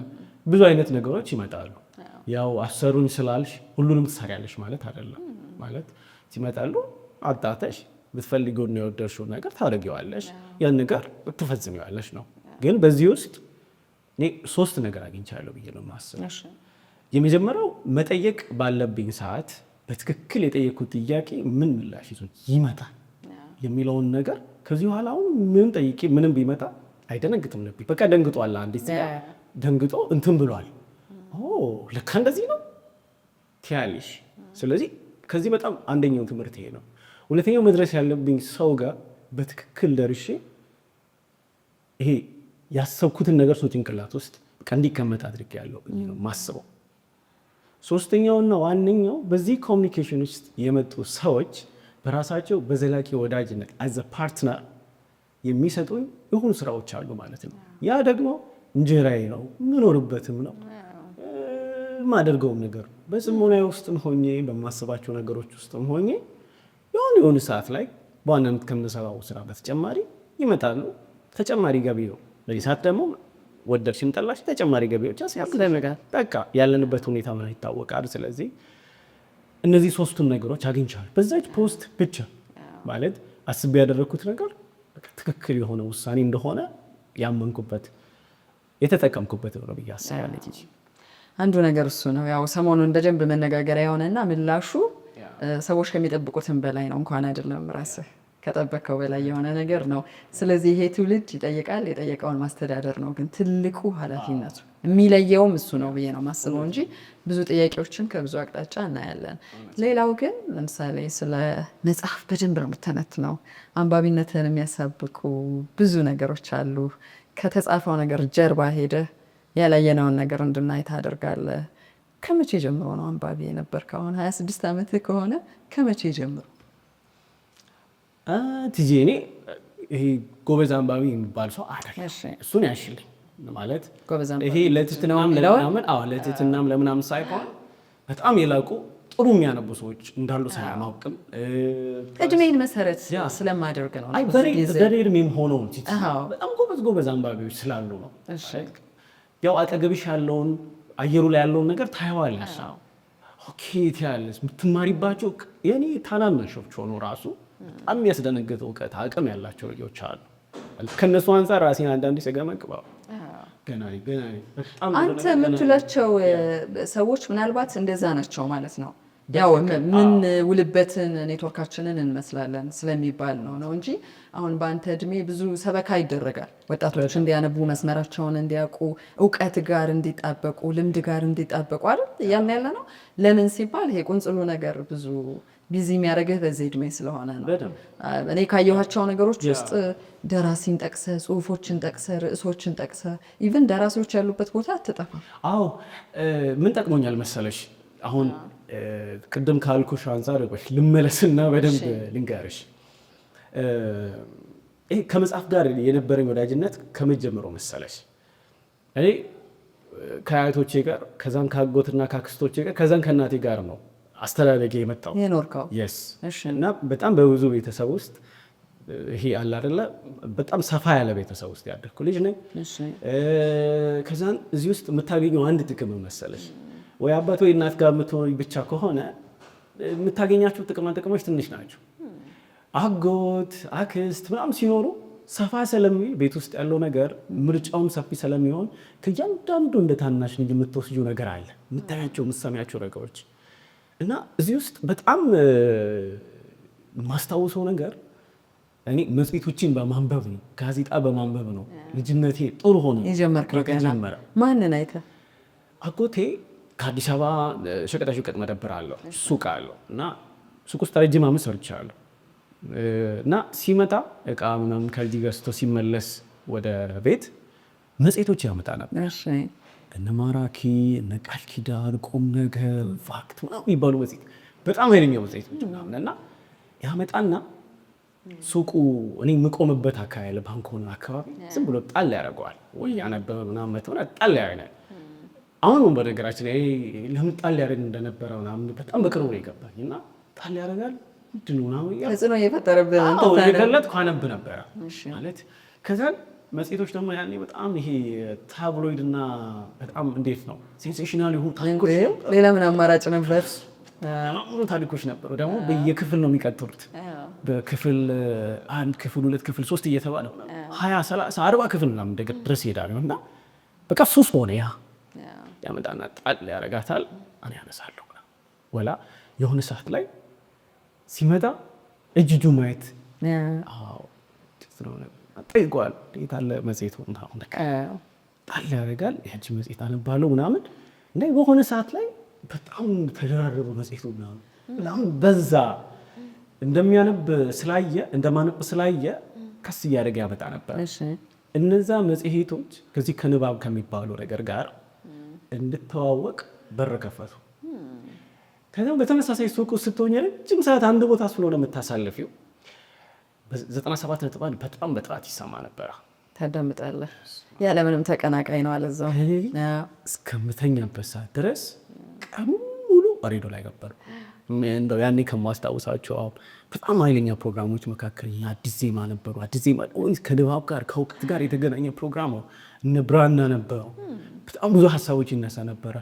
ያኔ ይሄ 97.1 በጣም ጎልደን የሚባለው እናንተም ነበራችሁ ደግሞ ተመሳሳይ። ወዲያው ትንሽ ቆየት ብለን መጣ 98.1 97.1 ራሱ እያላችሁ በጣም ትዝ የሚለኝ ማለፊያ የሚባለው አንቺ ጸጊ ዳዊት ሰው በጣም ትዝ ይለኝ የነበረው ምናምን አንዱ ከአንዱ የትኛው ሰዓት ላይ እንደሚተላለፍ ምናምን በጣም ወርቃማ ጊዜ ነው ያሳለፍከው። እና ትክክል እኮ ነው። ወደ ሚዲያና ኮሚኒኬሽን ለማዘንበል እና ለመምጣት አሳማኝ የሆነ የልጅነት ነው። አንዳንዴ ሱቅ መስራቴን አመሰግናለሁ ማለት አሁን ላለሁበት የሚዲያና ኮሚኒኬሽን ስራ መሰረት የተጣለው ያኔ ገና የመጀመሪያ ደረጃ ተማሪ ሆኜ በመጽሔትና በሬዲዮ የተጀመረ መንፈስ ስለነበረኝ እንዴት ነው የሚያወሩት እነዚህ ሰዎች ነበር። ከዛ ከእነሱ አንዳንዴ ምን አደረግ እንደነበረ ታውቂያለሽ? ቲጂ ሰማና ምናምን የሆኑ ተጽዕኖች አሉ እና ትምህርት ቤት ሂጂ ሚዲያ ላይ ያንን ነገር ፕራክቲስ አደረግ ነበረ። አሁን ድረስ በነገራችን ላይ አብሮኝ የተማሩት ልጆች ያስታውሳሉ። ጆርናሊስት እኮ ባሌ ነበረ በቃ ሄድ ነበረ። 7 ላይ የሰማሁት መንፈስ አለ የሆነ አይነት። ከዛን ደግሞ ከመጽሔት ደግሞ አጻጻፍ ምናምን የሆነ የምትወስጂው ነገር አለ በልጅ ጭንቅላት በቃ ይሄድና መጽሔት እና ሬዲዮ ተደበላልቆ የሚሰጥብሽ ማነው የሚሰጥሽ አይነት ይሄ ደስ የሚል አይነት ሀሳብ፣ እውቀት፣ የንግግር ስታይል ምናምን አለ። እሱ ደግሞ እዛ ሚኒ ሚዲያ ላይ ተገባው ነበረ። ሚኒ ሚዲያው ደግሞ ምን ያግዝሻል? ለፕሮግራም ስትይ እዚህ ጋር የሰጠሽ የሆነ አይነት ቅርጽ አለ። ያን ቅርጽ ተከትለሽ ደግሞ ለተማሪው በምን መልኩ እዛው አካባቢ ያለውን መረጃ ታደርሻለሽ የሚለውን ነገር ለማድረግ የሆኑ ነገሮችን ቼክ ማድረግ ይጠበቅብሻል ማለት ነው። ታነቢያለሽ ማለት ነው። የሆኑ አይነት ፋክቶችን ለመውሰድ ጥረት ታደርጊያለሽ። ከሌሎቹ የተለየ ሆነ ነገር ታደርጊያለሽ ምናምን ወይ ጥያቄ ወይም የሆነ ፕሮግራም ወይም ነገር ስታነቢ ምናምን ከሆነ ቦታ የሆኑ አይነት ጽሁፎች ግጥም ሊሆን ይችላል፣ አጭር ልቦለድ ሊሆን ይችላል፣ የተጻፈ መረጃ ሊሆን ይችላል። በቃ የተገኘውን ይዘሽ ትሄጃለሽ። እዛ ጋር ፕራክቲስ እያደረግሽ ትመጫለሽ ማለት ነው። ያ ፕራክቲስ ምን ይሰጥሻል? እውቀት፣ የሆኑ ሰዎችን ታሪክ፣ የሆኑ አይነት አጻጻፎች፣ የሆኑ አይነት ከመጽሐፍ ጋር የተያያዙ መረጃዎችን በደንብ ይሰጥሻል። ስለዚህ ያ ነገር እየጎለበተ ይመጣል። ካለኛ ደረጃ ሀይ ስኩል ላይ እየተሻለሽ ትመጫለሽ። ከዛም በጣም ምን ህይወት ውስጥ አብዮት የፈጠረ ሰው ብዬ የማስበው ሰው አለ። መምህር ስሙን መጥራት አለብኝ። ቲቸር አፈወርቅ ይባላል። ቲቸር አፈወርቅ ይስሐቅ ያስተማራቸው ተማሪዎች ሁሉም ባለ ውለታዊ መምህር ነው ብሎ የሚያነሱት አይነት መምህራችን ነው። ከኔ ጋር ደግሞ የነበረው ይሄ ግንኙነት የነበረው ወዳጅነት ከመምህርና ተማሪ ያለፈ ነበረ። ማለት በጣም ብዙ ጥሩ ጥሩ መጽሐፎችን ያስነበበኝ እሱ ነው ብዬ ነው የማስበው። መንገድ አሳየ።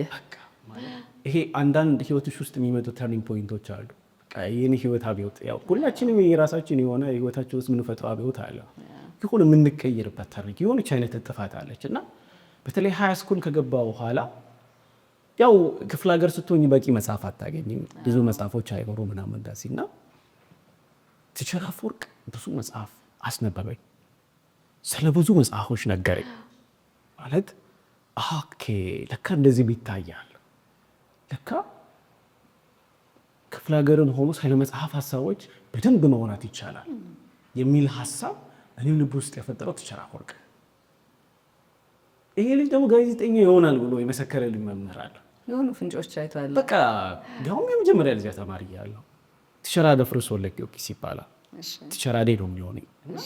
ሁለቱ ሰዎች ከመጽሐፍ ጋር ከዚህ ከሚዲያ ጋር ያሉ ነገሮችን ሰጡኝ ማለት ነው። ስለዚህ እነዚህ ሰዎች የሆነ መንገድ ያሳዩሻል ማለት ነው። በዛ ፕሮሰስ ውስጥ ቀስ እያልሽ ስታልፊ አንዱ ላይ ሲጨመሪበት ያላነበብሽውን ስታነቢ ተጋጣሚ ደግሞ ጥሩ ጓደኞች ነበሩ። በተለይ አሁን ድረስ አብሮኝ ያለ አሁን ድረስ ስለ ጉዳዮች በደንብ ማወራው ጓደኛ ያሬድ ይባል ጓደኛ ያሬድ ሚያስ ያኔ መጽሐፎች በውድድር ነበር። በአንድ ሳምንት እንይዘውና አንተ ያን መጽሐፍ በስንት ቀን ጨርሳል፣ ይሄን እኔ በስንት ቀን ጨርሳል። ከዛ አንዱ ስላነበበው መጽሐፍ የሚያብራራበት የምንነጋገርበት መንገድ ዘረጋልና የቲቸር አፈወርቅ ቤት ውስጥ የነበሩ መጽሐፎች አለቁ። ሲያልቁ ጥሩ ውድድር ነው ያደረጋችሁት። በቃ አለቁ ማለት ይሄ ለማንበብ ለመጨረስ ተብሎ የሚነበብ አይደለም። ጥያቄ ስላለ እዚህ ጋር እንዴት ይችላል እንዴት ሀሳቡን በደንብ ማስገባት አለበት። ሁለታችንም እናነበዋለን፣ ከዛ እናወራበታለን። እዚህ ጉዳይ ላይ እንዴት ምን ትላለህ ምናምን እዚህ ጉዳይ ላይ ይሄን የምልሽ ክፍለ ሀገር ገና ወደ ጆርናሊዝም ወደሚባለው ሀሳብ ምናምን ወደ ዩኒቨርሲቲ ከመግባታችን በፊት በተለይ የሃይ ስኩል ተማሪ እያለ ያኔ እንደዚህ አይነት ንባቦች እንደዚህ አይነት መጽሐፎች ላይ የነበሩ ንግግሮች ዛሬ ላይ የሚሰጥሽ የሆነ አይነት ማንነት የሆነ ደረጃ አለ በቃ የሆነ እና በደንብ አለ መሰረቱ። በቃ እዛች ጋር ያቺ መሰረት ጥሩ ሆነች። ቲቸር አፈወርቅ ስለ ዲሲፕሊን ስለተለያዩ ጉዳዮች በጣም ማናውቃቸውን እና በጣም የሚገራርሙ ታሪኮችና ሀሳቦችን ይነግረን ነበረ። ሰምተናቸውንማ እንደዚህ ያለ እንደ ምናምን የምንላቸው አይነት ታሪኮች አሉ። እዚህ ውስጥ እንግዲህ የቲቸር አፈወርቅ መጽሐፎች፣ በዛ በኩል ጋዜጣና መጽሔቱ፣ በዚህ በኩል ደግሞ ሬዲዮ፣ በጣም ደግሞ እዚህ ጋር ቴሌቪዥኑን ታየዋለች ምናምን ሲጠረቃቀሙ አንቺ ጋር ከሆነ አይነት የሚፈጥሩት እውቀት፣ ሀሳብ፣ አስተሳሰብ አለ። ትቃኛለች፣ በዛ ትሁት ያደረግሻል። ነገሮችን እያወቅሽ ስትመጪ ማለት ታገናዝቢያለሽ። የትኛው መልካም የትኛው ደግሞ መልካም እንዳይሆነ በደንብ ነው የምትለየው። አሁን እሱ ልጠይቀህ ነበር። ለምሳሌ የሆነ እድሜ ላይ ሁላችንም ያፈነገጥንባት አጭርም ጊዜ ብትሆን ትኖራለች። ወላጅ ያስቸገርንበት፣ ወዴት እየሄደች ነው፣ ወዴት እየሄደ ነው የተባልንበት፣ በራሳችን መንገድ ደግሞ ይሄን እመርጣለሁ የምንልበት። አሁን ዝም ብዬ ሳየው ከልጅነት ጀምሮ ቀጥ ወዳለ ጥሩ ስነ ምግባር የሚያመጣ ማንነት ውስጥ በአብላጫው ነበርክ። ለዛ ነው ማለት ነው በልጅነቱ የበሰለ ልጅ ነው ያልነው ናቲ ነው ወይስ መሀል ላይ የፈተኑህ ነገሮች አልነበሩም? እንበልና የጓደኛ የእድሜ እኩዮች ጫና ሊሆን ይችላል። አይ የፈተኑ እንኳን የለም ማለት ይሄ ቅድም እንዳልኩሽ በደንብ እዛ ጋ የተሰራንበት የመጣውበት መንገድ የፈጠረው ነገር ነው እንጂ መሀል ላይ ምናምን እንደዚህ የተፈጠረ የተለየ ነገር የለው። እንደው የመጣውበት መንገድ ሊቀጥ ያለ መንገድ ነው። እንደዚህ የሆኑ ሰዎች ሰሩ ይሰማ እንደዚህ ወጥቼ ገብቼ ወልጄ ወጥቼ ነው የኔን ቀጥ ያለ መንገድ ነው። ደግሞ እድለኛ ነኝ ትቺ ማለት እድለኛ ነኝ ብዬ ስነግርሽ እውነት ለመናገር እድለኛ ስለሆንኩ ጀምረው ማለት አሁን የሆኑ የእድሜሽ ክፍል ላይ የሆኑ ሰዎች ይመጣሉ። አሁን ቅድም ስነግርሽ ገና ቤት ውስጥ ከአጎቶቼ ጋር ስኖር መጽሔቱንም ጋዜጣውንም ሬዲዮንም የሚያቀራርብልሽ ነገር አለ። ከዛን ከፍ ስትይ ደግሞ ሃይስኩል ስትገቢ ይሄ ኃይለኛ የፍንዳታነቱ ጊዜ ሲመጣ ደግሞ እንደ ቲቸር አፈወርቅ አይነት መምህራን ይቻላል መስመር እንደ ያሬድ አይነት ጓደኞች አሉ። መጽሐፍ የሚሰጥሽ የሚያስነብብሽ ሀሳቦች የሚነግርሽ እንደዚህ ብትሆኑ ብሎ የሆነ አይነት መንገድ የሚያሳይሽ እንደ ማህበረሰብ ጥሩ ማህበረሰብና ጥሩ ሰፈር ውስጥ ላይ ያደግኩት እኔ ማለት በደንብ ይሄ በቃ ሽፕ ሊያደርግሽ የሚችል አይነት ማህበረሰብ ነው እና ያ ተደራርቦ አንድ ላይ መምጣቱ የገነባው ነው እንጂ መሀል ላይ የተለየ ነገር ተፈጥሮ አይደለም። ከዛ ነው እንግዲህ ይሄንን ይዘሽ ደግሞ ትመጫለሽ አዲስ አበባ ያውም 6 ኪሎ መንፈሱ እንግዲህ ይዘሽ ከመጣሽው ነገር ጋር በደንብ ልክክ ሽግግሮቹ በደንብ በጣም ያምሩ ተቀባበሉ። በደንብ ነው የተቀባበሉት። ይሄ ሌላኛው ሁለተኛው ብዬ የማስበው ተርኒንግ ፖይንት የጀመረው ደግሞ ልክ አዲስ አበባ ዩኒቨርሲቲ ስገባ ሚዲያና ኮሚኒኬሽን ተማሪ ስትሆን እንደገባው ቀጥታ የምፈልገው ዲፓርትመንት ውስጥ ላይ ከማወት አዲስ አበባ ዩኒቨርሲቲ የመጀመሪያ ምርጫዬ ነው። ጆርናሊዝም ኤንድ ኮሚኒኬሽንም የመጀመሪያ ምርጫዬ ነበር። ቀጥታ የገባው ሰተት እንደፈለከው አግኝተው ወጣ ትምህርቱን።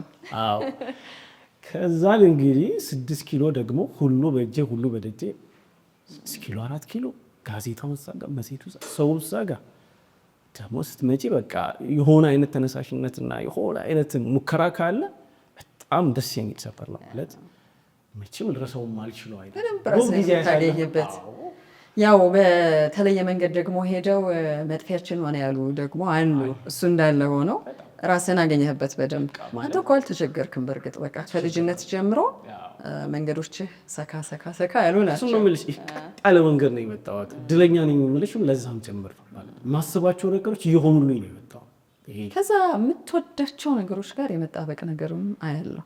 መጣበቅ ስል ለምሳሌ ሙዚቃ በጣም ነፍስህ እንደሆነ ታወራለህ። አንዳንዱ ሙዚቃ በልዩነት ተነትናለህ። መቼ ኖሮ እንዴት ተርጉሞት አዳምጦት ነው እላለሁ። መቼ ነው የጀመርከው ሙዚቃ ማዳመጥ? ቅድም እንዳልኩሽ ከአጎቶቼ መሀል ነው ያደግኩት። የመጀመሪያ የልጅ ነበርኩ ቤት ውስጥ አጎቶቼ ያሉ አክስቴ ያለች ምናምን። አጎቶቼ በጣም የሙዚቃ አድማጮች ናቸው። በጣም ይሄ ሙዚቃ አድማጭ በእነሱ ልክ ምናልባት በልጅነቴ ይሄ መጨረሻ ጣራ ላይ ስላስቀመጥኳቸው ይችላል።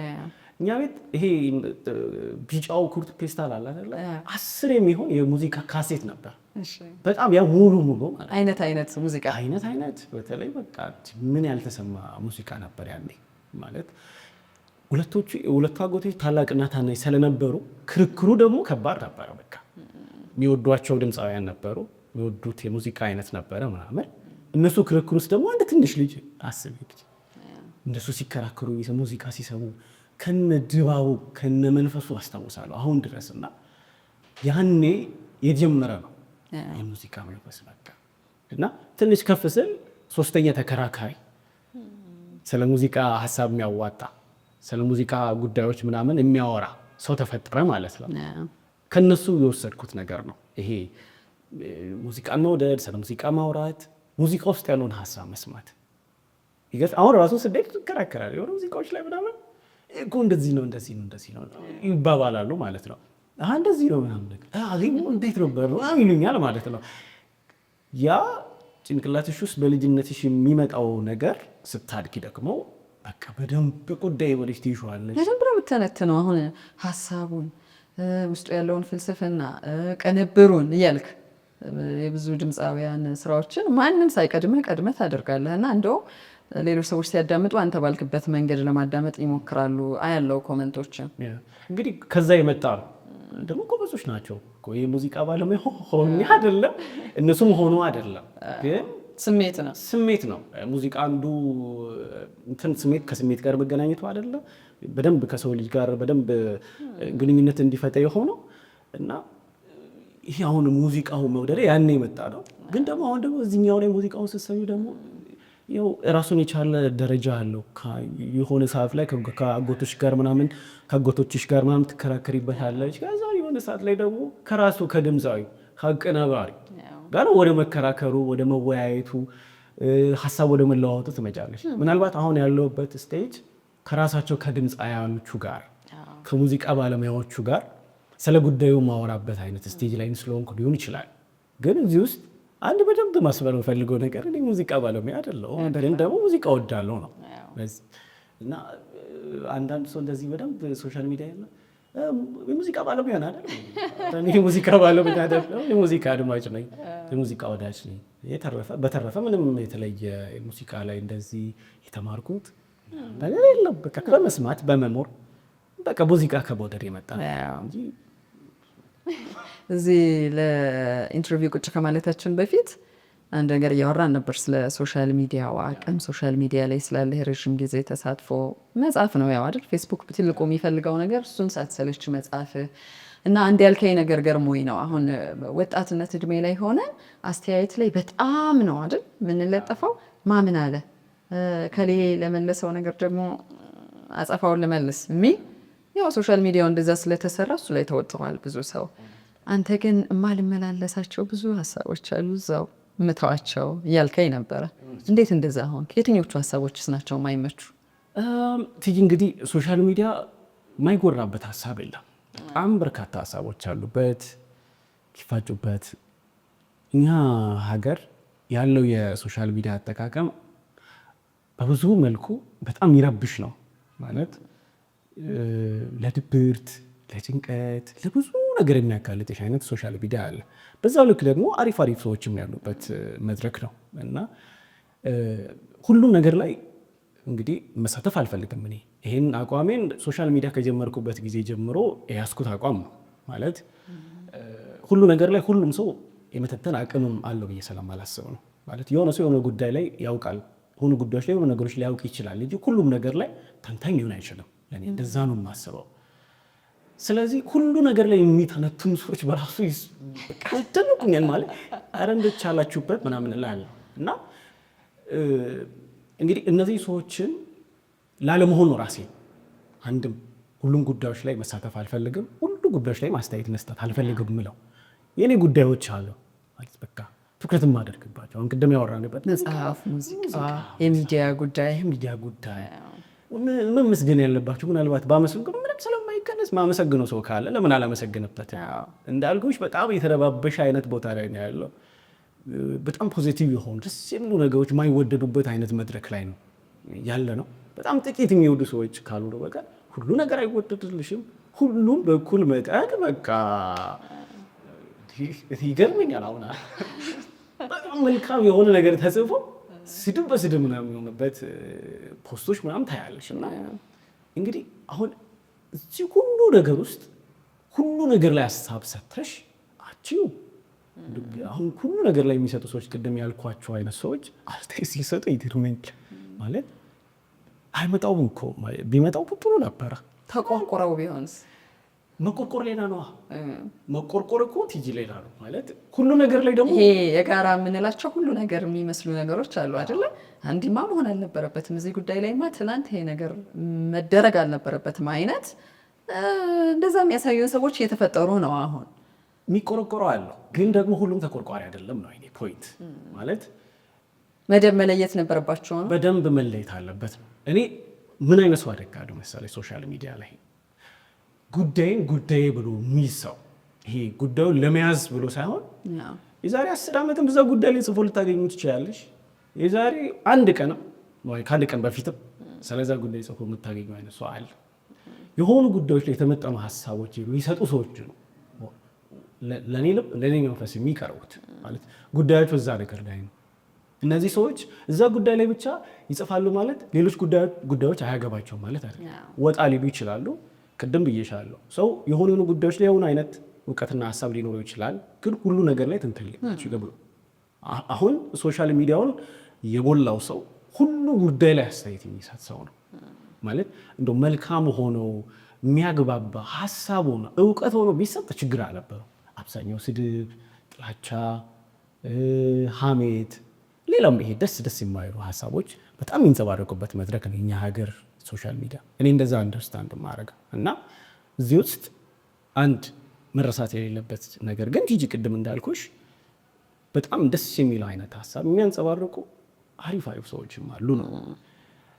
የትኞቹ አካባቢ ነው ማትሳተፈው መሳተፍ ማትፈልገው ላልሽ ደግሞ ምንድን ነው እኔ ሃይማኖታዊ ጭቅጭቅ ውስጥ መሳተፍ አልፈልግም። ደስ አይለኝ።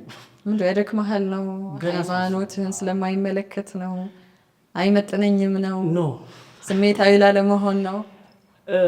አንዳንዴ በአንቺ አስተያየት ወይም አንቺ በምትሰጪው ኮሜንት በምትፖስችው ፖስት የሆነ አይነት ለውጥ የሆነ አይነት ተጽዕኖ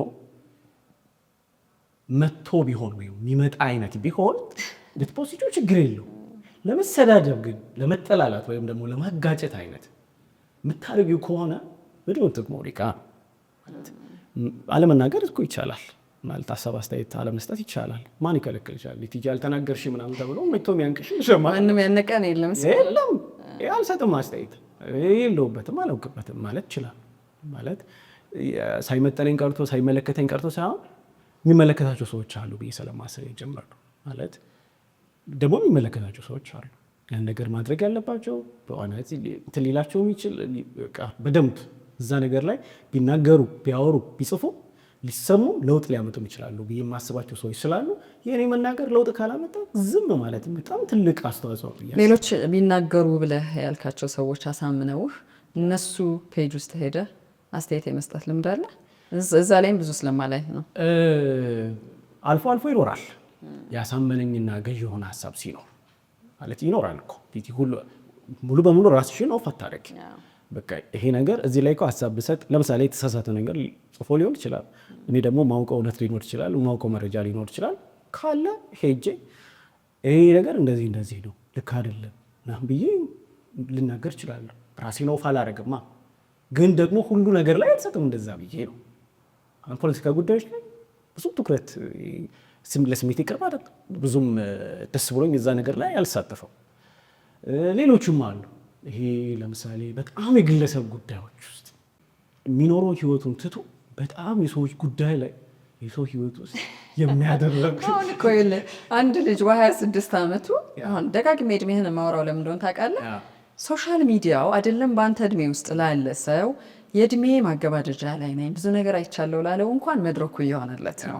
ኖ ቁጥብ ነኝ እዚህ ጋር መርጬ ነው እነኚህ ነገሮች አይገዙኝም የሚባልበት ዘመን አይደለም። እየገረመኝ ነው እኮ ይሄ ማንነት እንዴት ቻልክበት? ይቻላል እኮ ቲጂ ማለት ትችዋለሽ። ምን ይሰጥሻል መሰለሽ አሁን ሌላው ሚዲያ አካባቢ መኖርሽ ወይም ደግሞ የሆኑ አይነት የሰው ልክ ሰውን ማክበር ከሰው ጋር ተግባብቶ መኖር የሚባለውን ነገር በደንብ ያስተማረሽ ቤተሰብና አካባቢ ማህበረሰብ ትምህርት ቤት ካለሽ ምን የት ጋር እንዴት እንደምታወሪ በደንብ ትገነዘቢያለሽ። ያን ነገር በደንብ ነው የምታረጊው። ይሄ ከእድሜ ጋር ከምን ጋር ብቻ የሚገናኝ ነገር ነው ብዬ ስለማላስብም ጭምር ማለት አስተዳደግሽ በደንብ በቃ ሼፕ ያደርግሻል። እዛ ጋር የቱ ጋር መናገር አለብሽ፣ የቱ ጋር መናገር የለብሽም፣ የቱ ጋር መቅረብ አለብሽ፣ የቱ ጋር ዝም ማለት አለብሽ። የሰዎች የግል ጉዳይ አፍዝዞናል ብዬ እኮ ነው። በደንብ ነው።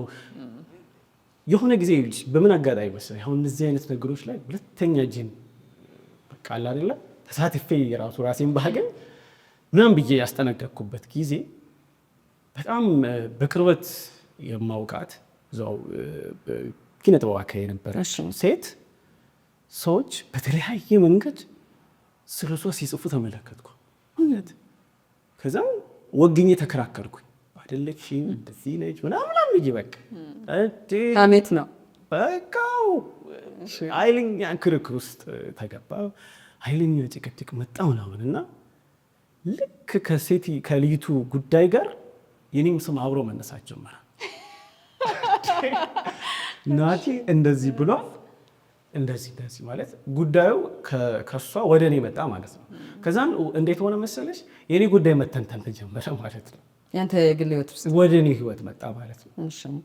ኦኬ አልኩኝ። ረበሸ፣ በጣም የረበሸ።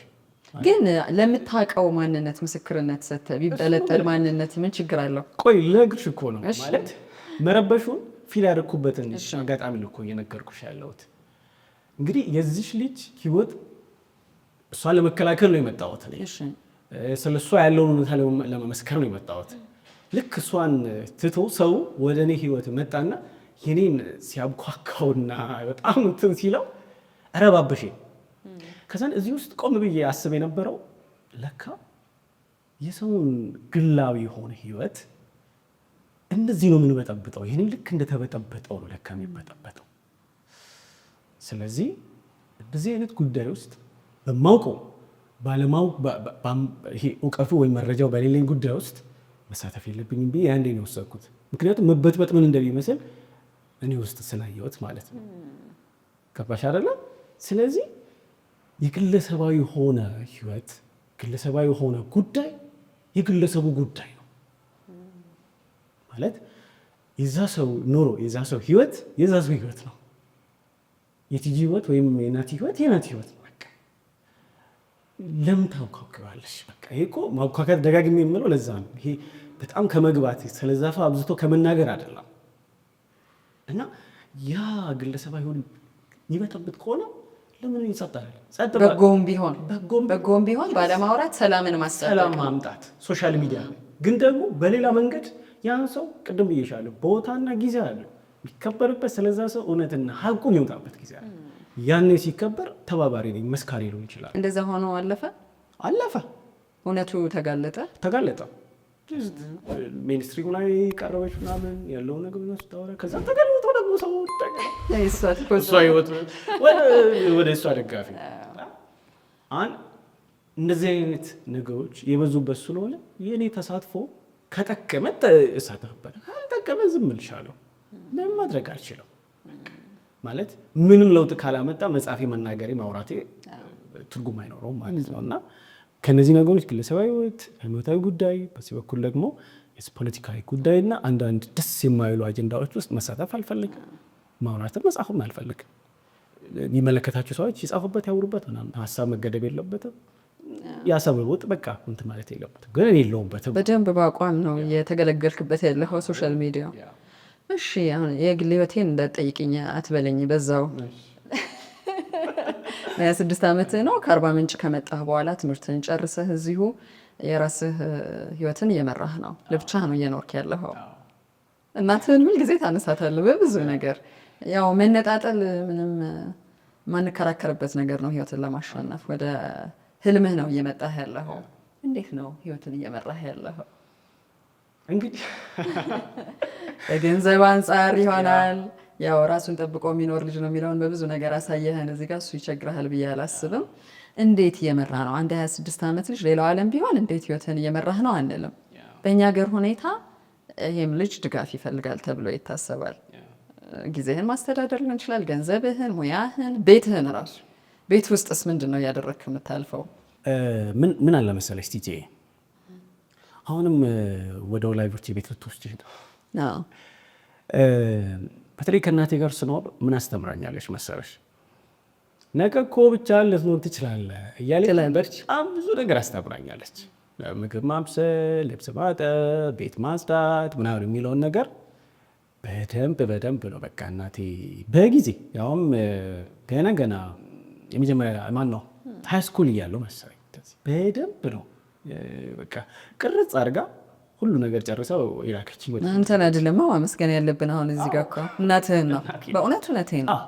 ያ ውጤት ነን ሁላችን የዛ ውጤት ነው። እና እዚህ ከመጣሁ በኋላ እኔ ዕለታዊ ህይወቴ ነው የከተልኩት። ምናልባት ግቢ ውስጥ የነበረው ህይወት ካልሆነ በቀር ብዙ የከበደኝ ነገር አለ ብዬ አላስብም። ማለት ለብቻ መኖር የሚለው ነገር ከቤተሰብ ትንሽ የተወሰነ ጊዜ ሊከብድሽ ይችላል። ግንስ በመኖር ቀን በቀን በምታደርጋቸው የህይወት ሂደቶች ውስጥ ምናምን በደንብ ትለምቸዋለች። እና እንግዲህ አሁን ብቻዬን መኖር ከጀመርኩኝ ወደ 6ኛ ዓመት እየሄደ ነው። በደንብ ራሴን ማኔጅ ማድረግ እችላለሁ ብዬ ነው የማስበው። እንዳልኩሽ ጥሩ መሰረት ስለሰጠችኝ እናቴ በትክክል ቤት ውስጥ ያለውን ነገር ፕሮሰስ ማድረግ፣ ከማህበረሰብ ከስራ ቦታ ሰዎች ጋር ኮሚኒኬት እንዴት ማድረግ እንዳለብኝ ምናምን ሁሉ ነገር ታች ጨረሼ ስለመጣሁት ነው መሰለኝ ብዙም የሚከብደኝ ነገር የለም እና በደንብ ራሴ ማኔጅ አድርጌ እየኖርኩ ነው ያለሁት ብዬ የማስበው። የስራ ሁኔታም የገባሁባቸው መስሪያ ቤቶች በጣም ጥሩ መስሪያ ቤቶች ናቸው። የሚሰጡኝ ነፃነት፣ የሚሰጡኝ አክብሮት፣ ከባልደረቦች ጋር ያለኝ ኮሚኒኬሽን ምናምን እግዚአብሔር ይመስገን ማለት በጣም ጥሩ ነው። እስካሁን በመጣሁበት መንገድ እንደዚህ በደንብ ተቀይሜ በቃ እንደዚህ አዝኜ ምናምን የወጣሁበት ተቋም የወጣሁበት ግቢ የለም። በቃ ተከራዮች የምኖርባቸው ሰዎች ራሱ አከራዮች በጣም ምርጥ ናቸው ማለት ይህም በደንብ በሙሉነት መመስከር ፈልጋለሁ። እና ምን ትላለች እናቴ የምንሆንበት ግቢ ውስጥ ክፍለ ሀገር የሚከራዩ ቤቶች አሉ እና ጥሩ ነች እናቴ ለተከራዮቹ። እና በዚህ መጠን ግን ለምንድን ነው ለተከራዮቹ ጥሩ ይሹ እላታለሁ ድሮ። አንድ ቀን አንተም ትከራያለህ፣ ያኔ የሚያከራዩ ሰዎች ልክ ቢያንስ እንደኔ ባይሆኑ ራሱ ደግ ይሆኑልሃል። በካርማ አምናለሁ ትላለች፣ ካርማ አምናለሁ ትላለች። እና እውነት ለመናገር ደግሞ የነበርኩባቸው ግቢዎች ምናምን አከራዮች ግቢ ውስጥ ያሉ ጎረቤቶች ምናምን ምርጥ ናቸው። በቃ ይህ መከባበር፣ መዋደድ፣ እንደ ታናሽ ወንድም መታየት፣ እንደ ልጅ መታየት በጣም ደስ የሚል ስሜት ይፈጥራል። ይሄ ተጨቃጭቄ ምናምን በቃ ከወጣሽ በኋላ መደዋወል፣ መገናኘት እንደዚህ ጥሩ የሆነ አከራዮች ናቸው የገጠሙ። ደስ ብሎ ነው የምኖረው ከማህበረሰቡ ጋር ከስራ ቦታ ሰዎች ጋር ደስተኛ ነኝ። እድለኛ ነኝ። ቅድም የምልሽ እዚህ ጋር የሚመጣ በብዙ ነገር ይገለጻል። ያው የሚኖርህ በረከት እንደዛ ነው የሚቆጠረው። ናትዬ በጣም በጣም በጣም ነው የማመሰግነው። ገና ምን ሰርቼ ነው ብለኸኝ ነበረ ስደውልልህ። አሁን ባደረግናቸው ቆይታ እንኳን አይደለም የእድሜ እኩዮችህ እኔ የወሰድኳቸው ነገሮች አሉ። ከዚህ በኋላ በሚኖርህ እድሜ በእርግጠኛነት የምትፈልገው ህልምህ ጋር ትልቅ ነገር ሰርተ ደግሞ ለብዙሃን መለወጥ ምክንያት ሆነ አገኘሃለሁ። በእርግጠኛነት እድሜና ጤናውን ይስጠን። ለነበረን ጊዜ እጅግ በጣም አመሰግናለሁ። እኔም አመሰግናለሁ ቲጂ። በጣም እድለኛ ነኝ ከአንቺ ጋር ስላወራን ነው። ጊዜ ያክብርልኝ። በጣም ነው የማመሰግነው። ቴንኪዩ በጣም ተመልካቾቻችን፣ ላይፍ ሚዲያ ነበር ስትከታተሉ የቆያችሁት። ቆንጆ ቆይታ ነበረን ከወጣት በኃይል ከተሞላው የሚዲያ ሰው ናቲ ማናዬ ጋር እንደወደዳችሁት እንተማመናለን። በሌላ ቆይታ ከሌላ እንግዳ ጋር እዚሁ ስቱዲዮ ውስጥ ጨዋታ ይኖረናል። ስለነበረን ጊዜ በድጋሚ እናመሰግናለን። ላይፍ ሚዲያ ቻናልን እየተወዳጃችሁ ሌሎች እንዲከታተሉት እየጋበዛችሁ እያጋራችሁ አብረን እንቆይ እንላለን። ትዕግስት በጋሻው ነበርኩ። መልካም ጊዜ ይሆንላችሁ።